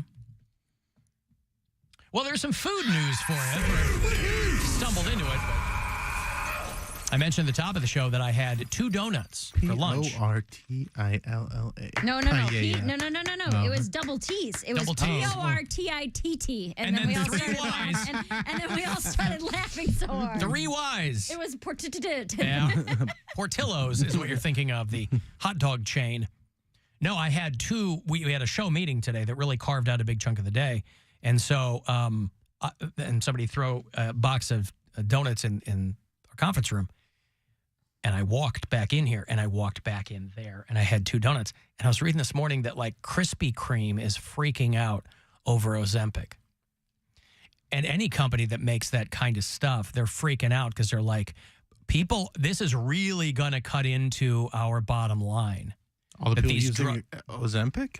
Yeah. Because they're going to be skinny and not want donuts Yeah, anymore. they're like, the demand for our product is going to crater if people are taking all of these weight loss drugs. Because, I mean, isn't the whole point that it, like, murders whatever craving you have for that kind of stuff? I feel like for a certain period of time, like I don't know what Trim Spa was. It was a weight loss thing, and they were like, oh, it monitors your cravings or whatever. And then it doesn't. Yeah, but that wasn't... She gained all the weight back. That wasn't a drug, right? That was like you had a shake for lunch. Isn't that what Trim Spa was? Was it a pill or was I thought it was shake? a meal replacement program. I have no idea. But aren't those Ozempics and stuff really bad for people and like causing them to have like frozen stomachs or whatever? Some people, yeah. I mean, I think it's too new. All the people who complained that they didn't know what was in the COVID vaccine, boy, they lined right up to lose some pounds with Ozempic. But they don't know yet what the long-term effects are. But the short-term effects, when it comes to weight loss, you're looking for short-term effects. That's scary. Fast, short-term. But there's, I think, Krispy Kreme, based on, even if everybody's on Ozempic, I think Krispy Kreme would do just fine. All right. There's always going to be people out there wanting donuts. Hey, Duke. Yeah, well, that cream's never crispy. I don't care what they say. I've tried them all. Yeah, faux shiz. Yeah, all right. What's up, Duke? Paella. Da-da-da-da-da-da-da. Listen, there's just a story that came to mind, and it's kind of apropos for today. My father-in-law passed away not too long ago, and I'm sorry to hear that. We took him to the undertaker, and he was in the Navy, and he'd always wanted to be buried in a navy blue suit. And he'd been in hospice for a while and lost some weight, and he didn't really have anything that fit. And we said to the funeral director, he's got to be buried in a navy blue suit. It's got to be blue. And he says, well, I don't have one. I'll have to buy one. I said, I guess we don't care, whatever it costs. So we come back for the wake, and Grandpa's laid out in the coffin, and he's wearing this beautiful blue suit. And I asked the funeral director, how much was it? And he said, well, actually, he said, it didn't cost anything. He said, the funniest thing happened. He said, as soon as we left, another corpse came in, and this guy was wearing a nice blue suit. And the funeral director said, I noticed they were about the same size. And I asked the widow if she would mind if her husband was buried in a black suit, and she said she didn't care. So I switched the heads. Oh, boy, what a boon for your father-in-law, Duke. It's not like he's going to complain, right? It's no, who's gonna know? Who's gonna know? Just you and the family, and it'll be your little secret. Thank you, Duke. Love your costume. Oh. Switch the heads. Okay, I've got to take a break here. If you want to send a text, 35192. I'll have those passes for you. If you want to check out the Mummies exhibition that's coming through Cleveland, it's going to be over at Playhouse Square for a brief period of time. And then another $1,000. Next keyword coming to win $1,000 from the Buzzard bookie up at 5:30. Now you can relive the greatest moments from our 2023 iHeartRadio Music Festival. Streaming only on Hulu. Lenny Kravitz kicks things off with his biggest hits. Foo Fighters get the whole crowd singing along. Travis Scott brings the heat with an explosive performance. TLC pay a heartwarming tribute to Lisa Left Eye Lopez. Kane Brown brings out surprise guest Khalid. Kelly Clarkson lights up the arena with new music. Jared Leto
Blue Falls and Conrad's, keeping your car clean and safe on the road.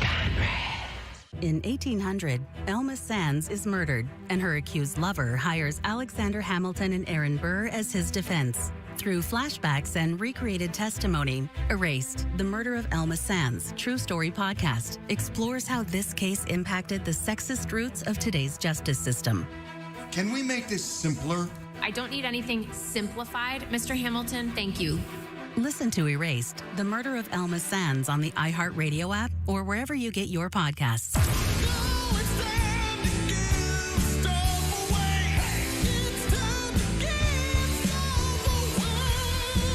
All right, you want to go see the Mummies of the World, the exhibition that's traveling across the country and making its debut in Cleveland. The tickets I'm going to give you are for Saturday, November 18th. In the afternoon. It's at Playhouse Square's new Corner Gallery. You might have seen it. New space there at East 13th and Euclid. And it's only running for a limited time. Real mummies, real science, real people. You can go to playhousesquare.org for all the info on it. An awe-inspiring journey through time and civilizations. Mummies of the World. This stuff is pretty cool, I think. Caller 10, this pair is yours. Good luck. 216-578-1007. Or 800-348-1007. Pro tip, if a cop pulls you over and they hear you listening to this, they're probably just going to let you go. Because, you know, they figured you suffered enough. The Alan Cox Show. On 100.7 WMMS. Devil's wife, the old mad witch, and she's a riding me. I felt a bit surge in my mouth and froth from it did flow. Lather across my sweated back was white as any snow. Devil's wife, the old mad witch, she used to ride a broom. I will have those Mummies tickets for you all week. Perfect giveaway for today. We'll have them the remainder of the week. Also, as we transition into November, today is the last day that you can use the promo code SPOOKY if you want to shop at CLE Clothing Company, whether you do it in one of their stores or you do it online. Spooky is going to get you 20% off. Starting tomorrow, your promo code will be GRAVY for 20% off. Cavs are at home tonight, right around the corner at the Romo Fijo against the New York Knicks. 7:30 tip, 7 o'clock is the pregame. Here, you can also listen on the iHeartRadio app for your Cavaliers. And then they will play the Knicks again tomorrow night, but they're in New York. Where do they play? The Garden, the Knicks? Yeah, they do. Okay. Yeah. Well, because the Nets played the Barclays Center, right? Right. Yeah. And they're no longer the New Jersey Nets. They're the Brooklyn Nets. But Madison Square Garden. So, yeah, gravy is going to be your word starting tomorrow. What's your favorite kind of gravy? Beef. Mary, yours? Favorite kind of gravy? Probably man gravy.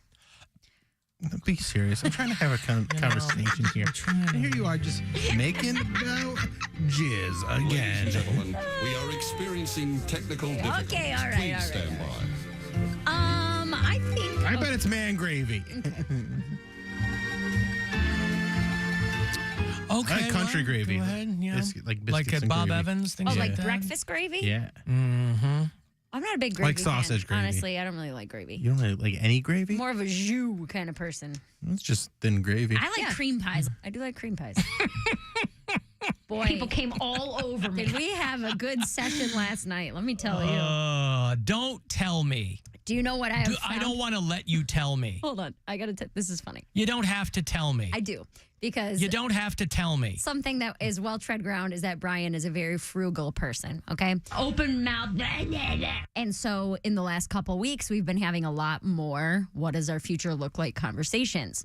Sometimes leading to discussions, sometimes leading to arguments, sometimes leading to tension, things like that. So it's been kind of always leading to sex. Well, it's been kind of a rough 2 weeks. We've been arguing a lot, specifically over money and future plans and things like that. So last night, we sit down and we create a budget together. And we're talking about the future and investments and savings and Roth IRAs and, high yield savings accounts. Everything that gets you all turned on.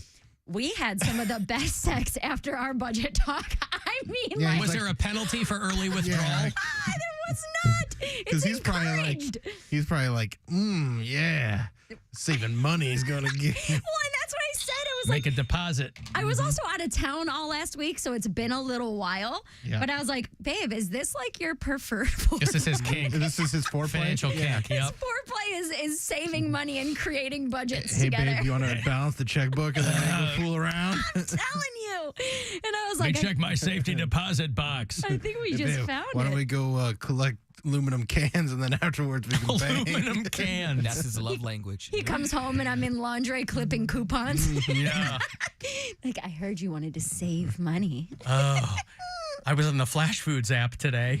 It just made me laugh that I was like, oh, babe, I love you so much. I was never a makeup sex guy. You know how some people get turned on by arguing? Yeah. I'm not a big arguer anyway, but contrary to popular belief. But in relationships, like makeup sex always felt like not makeup sex, like angry sex. Yeah. Always felt like a weird transition for me to make. Like we're yelling at each other and screaming, now let's go have sex. Don't think I've ever had angry sex. Some people, that's all they have. No. Oh, yeah, that's... Because when I get mad, I don't want anything to do with you. Get away from even like, so we That's what I'm thinking. Yeah. I'm kind of like, man, it's not. But some people, like that works for them or they make it work. And I'm like, man, that's a hard pivot for me to make. And those are two things that I really don't want to associate with each other. Like if I'm actually angry, I don't want it to be like, well, now I'm horny too. Well, Like, yeah. that's I've not- had sad sex. Well, everybody's had Sad sad sex. sex. Yeah. Bro, that's all I I'm have. just like, I need. Like a just severance. make me feel better. Well, like a severance pop with wanna somebody feel that a severance pop with somebody that if you've had an amicable breakup, like I'm packing my crap again and moving to another city. Yeah. So we're done. And you're moving on or whatever. You have one last pop. That's some sad sex. Mm-hmm. Most of Poundcake's is probably sad. I've had Because he's like, this guy's going to got to go back to his wife. his kids, he's got to go pick them up from school. From flute practice. See, I guess you could kind of say it as makeup sex, but I can't compartmentalize. That was part of one of our arguments is that he can compartmentalize much better than I can.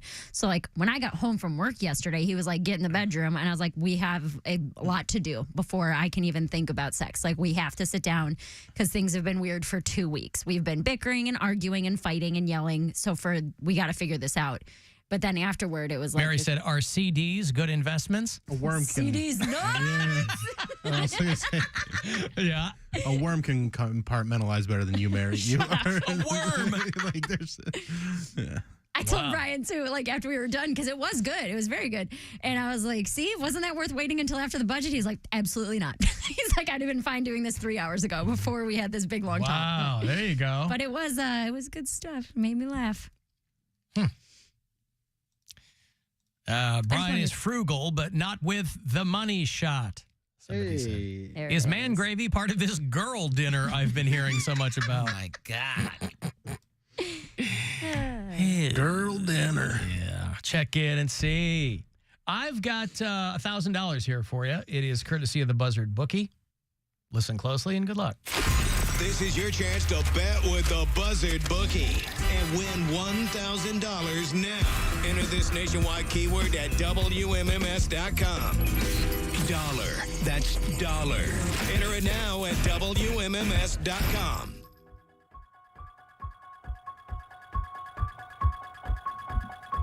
Now, we don't shy away from controversial subjects. There's never been anything good come out of Halloween. It is a holy night to Satan. I ain't compromising for your mama, my mama, or anybody else's mama. Little kids knocking on doors asking for candy is a waste of candy. Show up as a Power Ranger, literally possessed of the devil. Wonder Woman or Spider-Man, trick or treat, smell my feet, get some candy, little baby Jesus. Pumpkins and corn and stalks and gourds, full-blown witchcraft costumes. I love this guy. Hey, what is this? Halloween is evil. If you got It's a friends that live in preacher. the graveyard, you need some friends. I don't care nothing about no pumpkin spice, Starbucks latte. One of those strip mall preachers, who invariably gets into trouble for something. That guy does not like Halloween, boy. Very, very anti-Halloween. I saw the coolest Halloween costume ever. Now, even though I'm a man of principles and I'm really just... That's how we all think of you. Yeah. Yep. This guy was... Checks both of the boxes. This guy was Jesus, and he was floating on a cloud, and the cloud must have been, I don't know, a scooter or something, and he was just like standing on, or no, it was a hoverboard, and he had like it covered in like cotton or something. Yeah, and he was like floating around the streets giving bread to all the homeless people in Los Angeles. That's funny. I was like, wow, that's pretty neat. That's a good costume. Nice that the homeless could be part of his viral video. Yeah, it was a viral video, but Yeah. they took the bread. They were not going to take the bread. Well, they don't always. A lot of people, you pull up and you offer them food, But from they Jesus don't want it. on a hoverboard? Again, I'm sure they were all very, very pleased that they could be part of his TikTok video. Alan, I had angry sex when my girlfriend thought sex would fix the argument. I told her after that it didn't. That's the old bait and switch, boy. That's Right? pretty good. Like, yeah, let's see if this works. Yeah, I can't get all. Sex is mental I think for a lot of women, where it's like I have to be in the right headspace in order to have everything working down here. And if I'm preoccupied with a fight from last week, I'm not ready to go yet. I believe that is the stereotype, yes. I'm not saying from personal experience. Brian's about to compound that interest into marriage. Compound interest. Right. Share more than a credit card. Come on.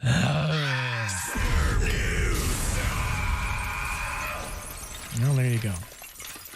This does sound like a band that I would play on Saturday night on our metal show, but Defiled by Semen is not a band. It is, in fact, a headline.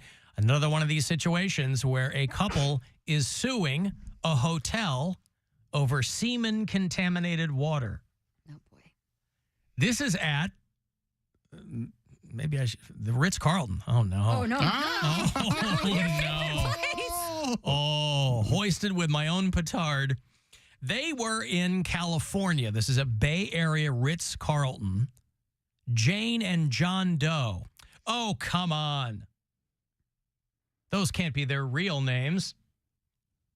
A couple out of Washington State stayed at the Ritz-Carlton. A very expensive hotel. They were visiting their daughter. Especially in San Francisco. Who goes to college in the Bay Area. And they were going to celebrate her birthday. And this was an $800 a night room at the Ritz-Carlton. Jesus. And they got there for their stay and nothing was wrong. And they realized they were out of water and called the front desk for some more. And somebody from the front desk shows up with bottles of water. And they said they had no reason to believe that the bottles had been tampered with. And then the wife this is all alleged, right? This all seems kind of made up, but they are suing the Ritz-Carlton. Woman said she woke up in the middle of the night, reached for a bottle, and said that she knew something was wrong as soon as she took a sip. Oh, I'm going to puke. And she initially thought that it was maybe a chemical contamination, but it would later be confirmed after having it tested that the water was, quote, defiled with semen.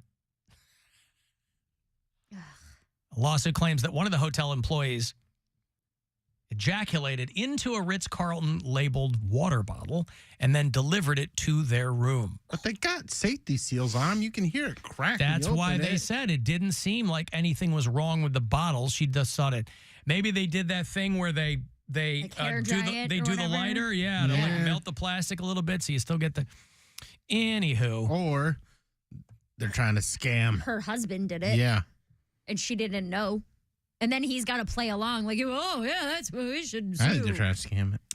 They want Bay Area cops to cross-reference the DNA samples with any sex offender registries. What if her husband shows up? That's a whole nother conversation, isn't it? Yeah, right? Yeah. Honey, they've traced the semen to John Doe. That's you. Sex offender. Oh, my God. They've been married for 25 years. Now, here is where I think they're lying. Oh, now? Well, I mean, all that. I mean, you can sue for anything, right? They say they've been loyal customers for a long time to the Marriott Company, which is a parent company of the Ritz-Carlton. They've been married for 25 years and say that this incident has caused intimacy issues in their life. So here's a couple of people, aren't banging that much anymore, and they want to come up with some fakakta semen in the water bottle thing, make some money off the Ritz-Carlton, divvy it up, go their separate ways, tell their daughter in college, your mom and I are getting a divorce. and they're good to go. I think that's a stretch. Is that too complex? I think Is so. that? But it can't be easily deciphered if you're going to hatch a plan. If you're going to engage in some kind of shenanigans or hijinks of this nature, because really, what is the likelihood that a guy at the Ritz-Carlton is going to do that into a bottle of water? I mean, if you looked at a bottle of water, you could see something was in it. Yeah. Yes. But she said it was the middle of the night. I know, but especially something of that nature.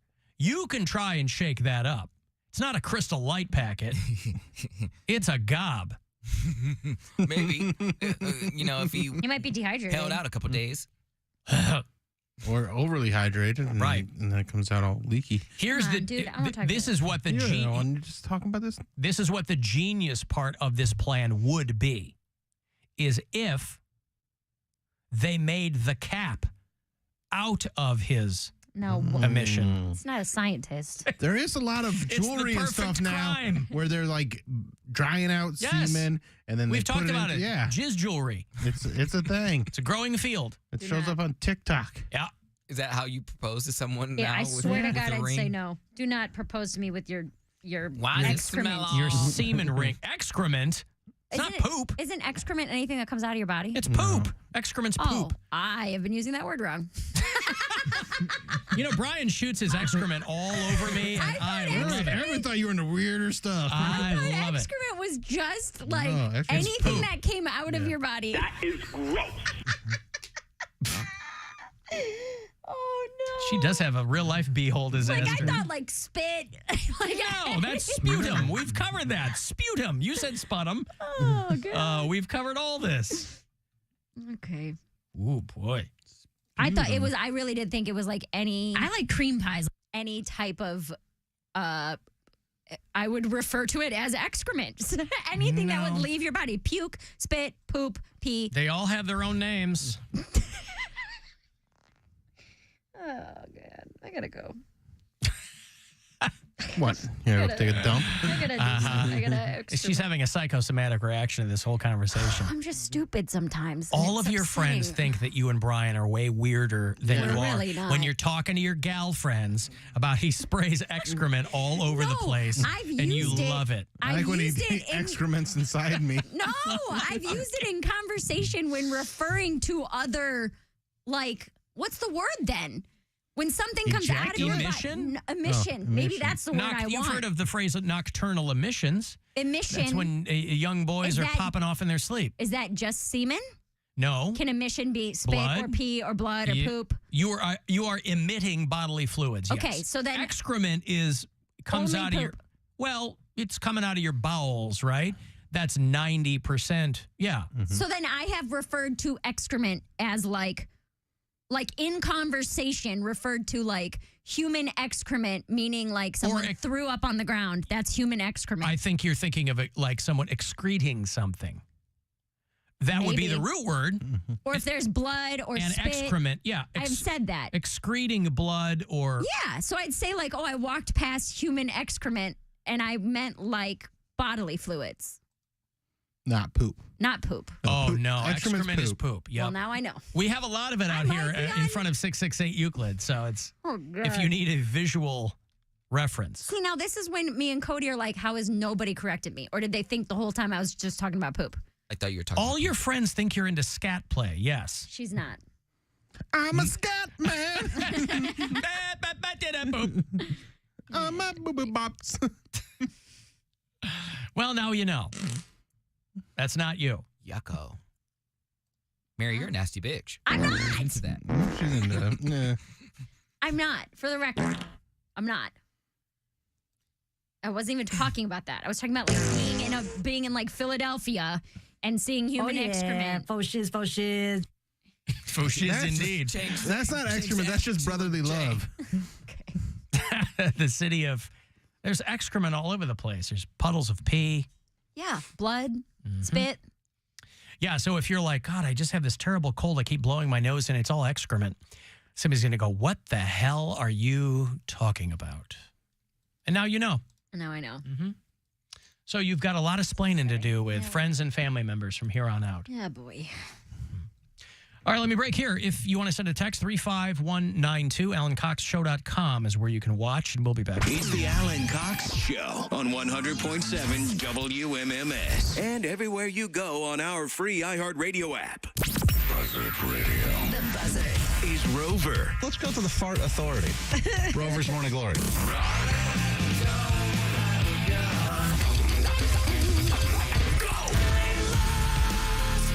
And Alan.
activity, closing portions of St. Clair Avenue, both directions between East 185 and Chardon Road for police investigation. And 480 West, still quite heavy between West 130th and the 71-237 exchange. Jackie Roberts in the traffic center. This report is sponsored by Batteries Plus Bulbs.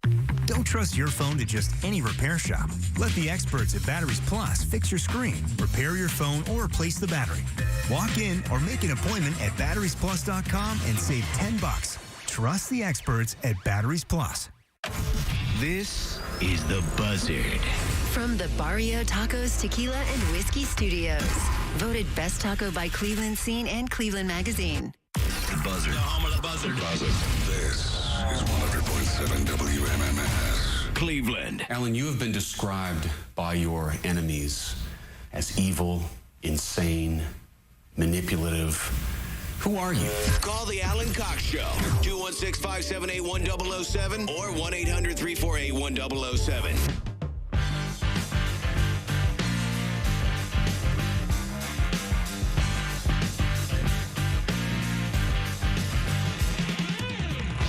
$35192. Send me a text. There's going to be one last chance for you to grab $1,000 at 6:30 before that Cavs pregame starts at 7 and then 7:30 tip-off here at home against the Knicks. They will play them 2 nights in a row, one here and then tomorrow night they'll play them at the Garden. That's Madison Square Garden. They call it the Garden for short. They won't actually be playing them in a garden. I like to clarify for people who might not be as got those people out there that need it. As sports savvy as I am. Playing them in, not in a real garden. Hey, if you are watching the show live today on this Halloween, tip of the hat to Hal Oween. Well, that's a coincidence. Wow, what is Hal short for? Halbert Oween. Or Hallium. But it is short for something, right? Is it Harold? Hal is a nickname for something. I don't know.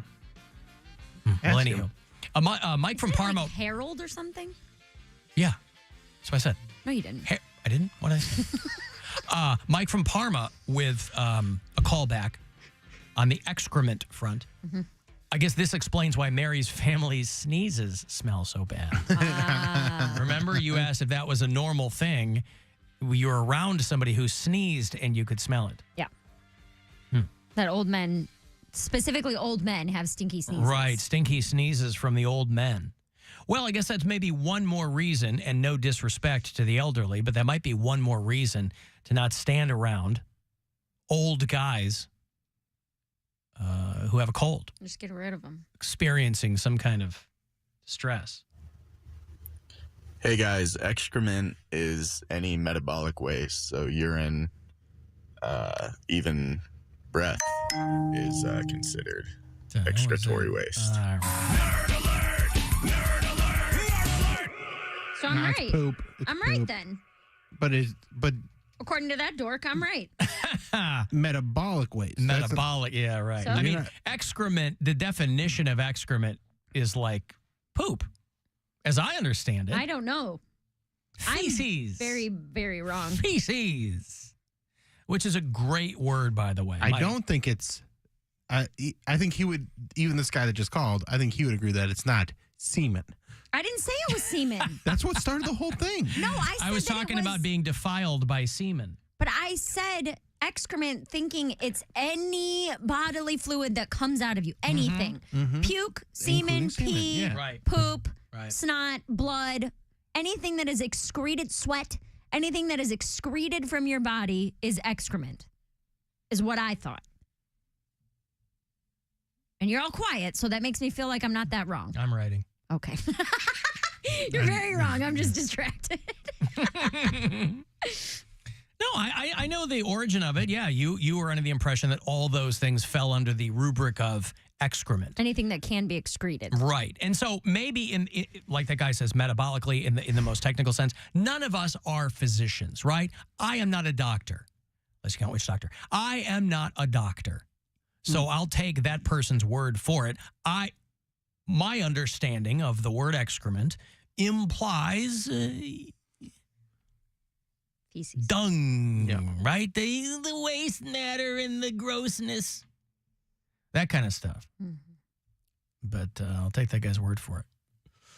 I hope you've got one of these, by the way, if you are accepting trick and or treaters tonight, because you can get them on Google, and they're a lot of fun, boy. I don't know when this first came into the public consciousness.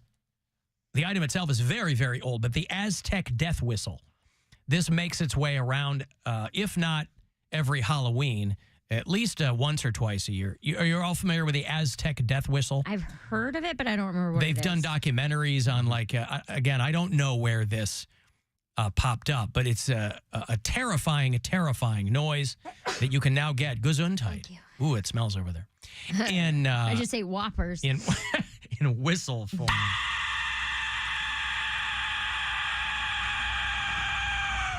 Yeah, that's a whistle. It's bad. It's fun. Whistles go, whoa.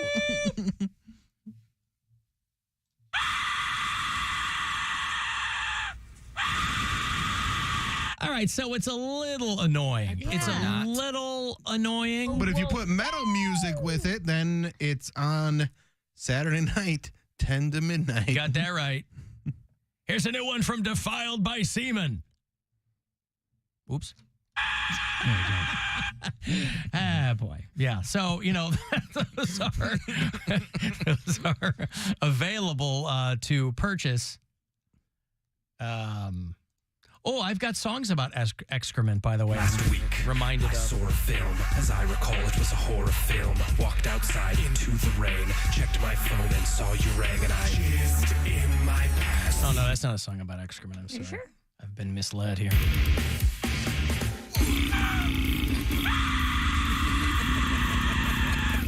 Right? That's pretty good. That's a new Cannibal Corpse, boy. A little koala meddling for you. Yeah. Tell you, this AI has had fans. It's taking everybody's job. It really is, boy. Is Brian into Cannibal Corpse? We just saw that. I played the brand new one on Saturday night. No, you saw Carnifex. Oh. This is Cannibal Corpse. God, I hate this so much. The song is But called. yes, he is into The song Cannibal is Corpse. called Pitchfork Impalement. I don't know what you're worried about. Dude, It's an anti-scarecrow song. first of all, What? this is horrible. You're saying that a band Second that of calls all- itself Cannibal Corpse is not it's not a melodic band? Brian's brother got him Cannibal Corpse coffee Yeah. for his birthday. That crap is strong, man. And I don't know, he also bought him a French press. So it's the first time we've ever used a French press. And I don't know if a French press makes stronger coffee than like a regular drip coffee. Yeah, I think that it does because you kind of control, you're using different things. Well, Oh, okay. no, you're still just using hot water. It's just the way that it's brewed is different. Yeah. So I don't know if it's the specific Cannibal Corpse coffee that is crazy, crazy strong or if it's the French press that made it strong, but I had one cup and thought my heart was going to explode. Their coffee is called Beheading and Brewing and Liquefy Your Brain. I think that's the one we have. Liquefy Your Brain. All right. And it's a really cool looking bag. It's ground or it's in bean form? It's ground. Yeah. Black licorice, vanilla, and cedar. Those are the notes. Tasted like coffee. I know. But it was like had me vibrating. I was like shaking. I was like, dude, this stuff is crazy.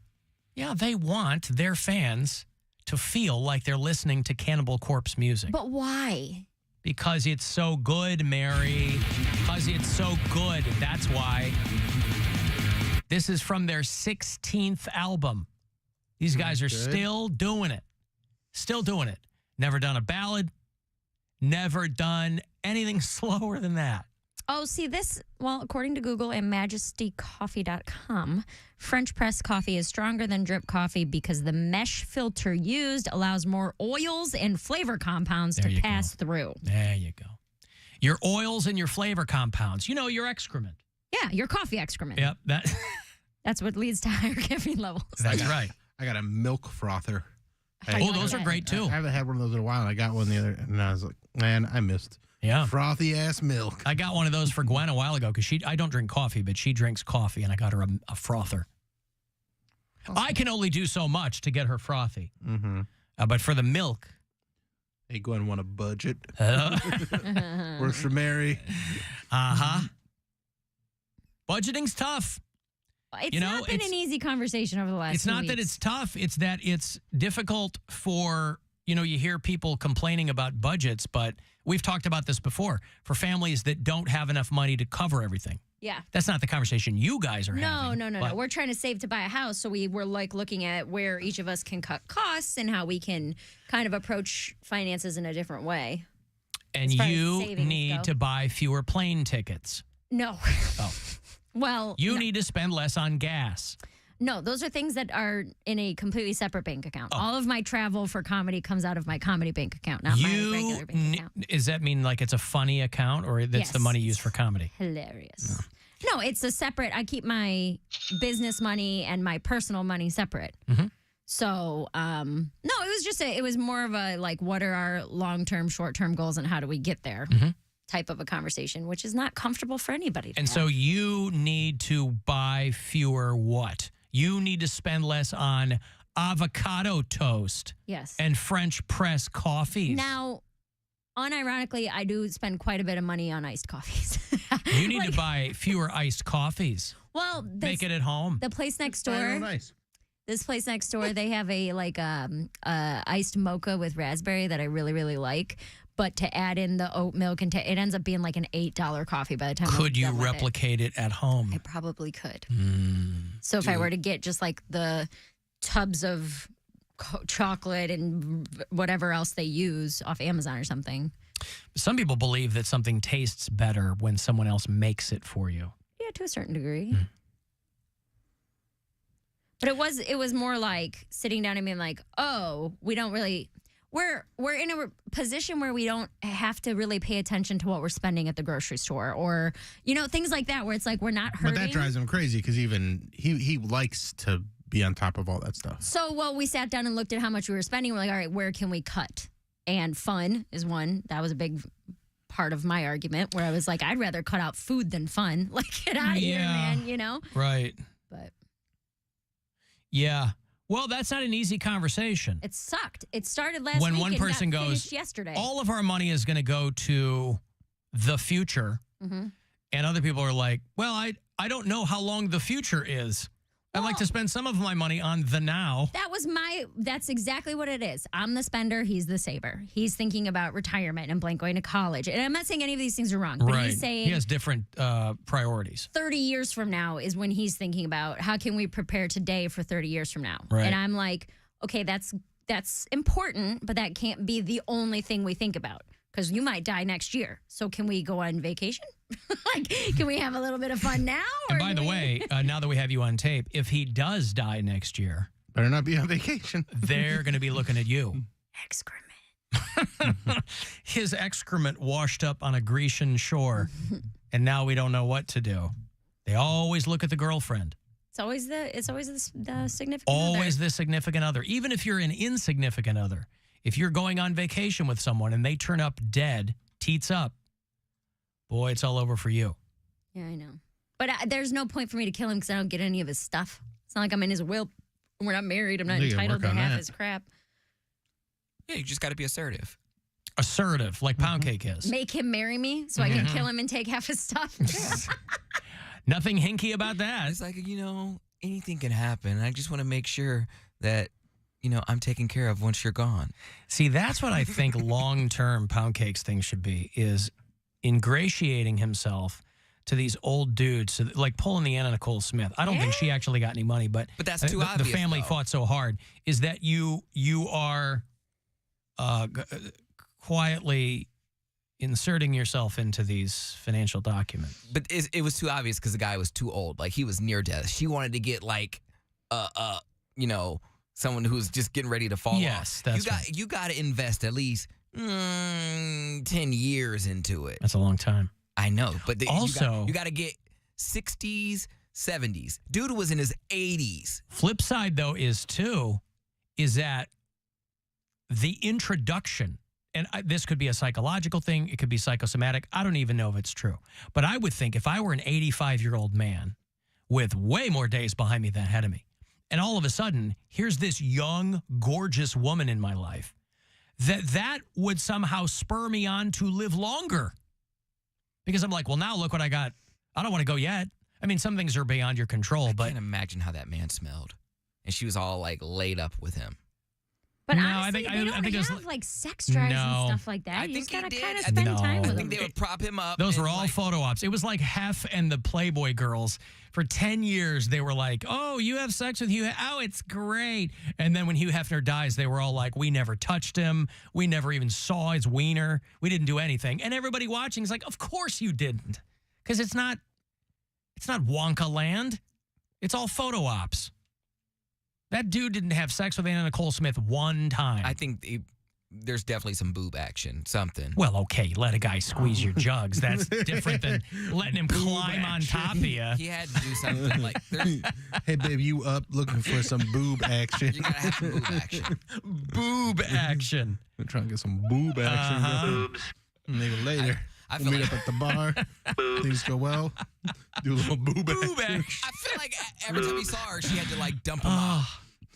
Bill, as a single guy, you got to be out there working that into the into the community. I mean, I'm already dump them out is already something that I've been saying quite a bit, but boob action is going to get worked into the conversation. Yeah, a little boob action. I want to hear that one coming back around. I want somebody to mention it to me. What, did you guys get a little boob action? I go, where'd you hear that? Oh yeah, she dumped him out. Yep. Bill Squire's out there trying to get boob action. Boob action and dump them out. I'm all about making these happen. In order to use dump them out, you got to have something to dump. You can't dump Well, out. yeah, you got to be, your cups runneth over. Yeah, you got to have some real, there's got to be. Pour them out there, dump them out. There's got to be coffee in the pot. Well, French press. Hey. No, but I mean, boob action. Boob action that works sounds for like any there's size boob, there's some dynamism to that. Dump them out. I mean, that feels right. That's a little romantic. Yeah, it's a little too romantic for me. Romantic. Yep. She was so hot. First, we worked on our budget, and then she dumped him out. Is that what he said? That's exactly how it went. Yeah. But Mary she's not dumping them out, right? You're not. I don't have. With respect. Yeah, right. You're right. I think you have dumpable slops. 36C. Yeah, that's dumpable. Not a C is a dumpable. It's dumpable. It's not what you think of with dump them out. Dumpable, I feel like when you pull your bra, by the way, you pull it up. Yeah. You're pulling your bra up and they fall. Right. Mine don't do that. Dump them out implies double consonants. Yeah. Double D's. Right. and Nobody bigger. in single. Yeah. F's. No, I disagree. Custom bras are being made for you. I think if you pull up your bra, as you're pulling it up, there's going to be naturally, it's going to get hefted up, and then they will fall out, and it's dumped. Should I just do it real quick? No. Mr. Boob, that's me. B-double-O-B, Boob. Just want to make sure all framed up over here. No boob you like how action I don't in the actually room. want to see him in real life. I just want the stream to be good. Yeah, you close your eyes while you do it. Yeah, I don't Turn around. care about Mary's boobs, but I like the numbers. Everybody just close your eyes real quick. No in-studio boob action. What, Poundcake? Before we go to break, I just want to reiterate what I told you guys at the beginning of the show about costumes.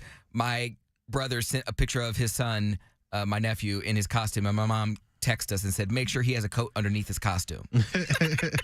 She just won't let it die with the generation. It's cold, dude. It's also, that's a small child. Underneath his costume, yes. And that's a grandmother to, It's better than treating her over the grandchild. costume. If it's over the costume, you can't see the costume. So under the costume is actually costume friendly. It's 10 degrees above freezing right now. And it's only gonna supposed get colder. It's supposed to snow after 9 o'clock. So they're kids. They're resilient. They'll bounce back. That's Let 'em be actually cold. not how That's what kids they say. work. Or how They getting just sick die. or any of that. Uh-huh. Yeah. Well, there you go. All right, What's the Alan, costume? Dump your boobs He's out. a cute little dinosaur. Little dinosaur. Pterodactyl? No. Like a Santorosaurus? Hey, hey. Yeah, he's a T-Rex. I can't dump mine out. Come on. No, I Hurry up. have single A cups. You got taco meat? Taco meat. I'm going to take a break here. If you want to get the last word in, send me a text, 35192. Cavs pregame set for 7 o'clock tonight. If you want to get the full coverage, and then 7:30's tip-off around the corner tonight against the Knicks on MMS. It's the Alan Cox Show. On our free iHeartRadio app and your favorite smart device. Just tell it to play the Alan Cox Show. On iHeartRadio. iHeartRadio Alter Ego 2024. Presented by Capital One. Saturday, January 13th. At the Honda Center. In Anaheim. The biggest alt-rock experience on the planet. Perhaps the entire solar system. Don't miss. Paramore. Ain't it fun? The 1975. The Black Keys. 30 Seconds to Mars. Bush. Sum 41. Yellow Card. There's a place off Ocean Avenue. Lovely, the band.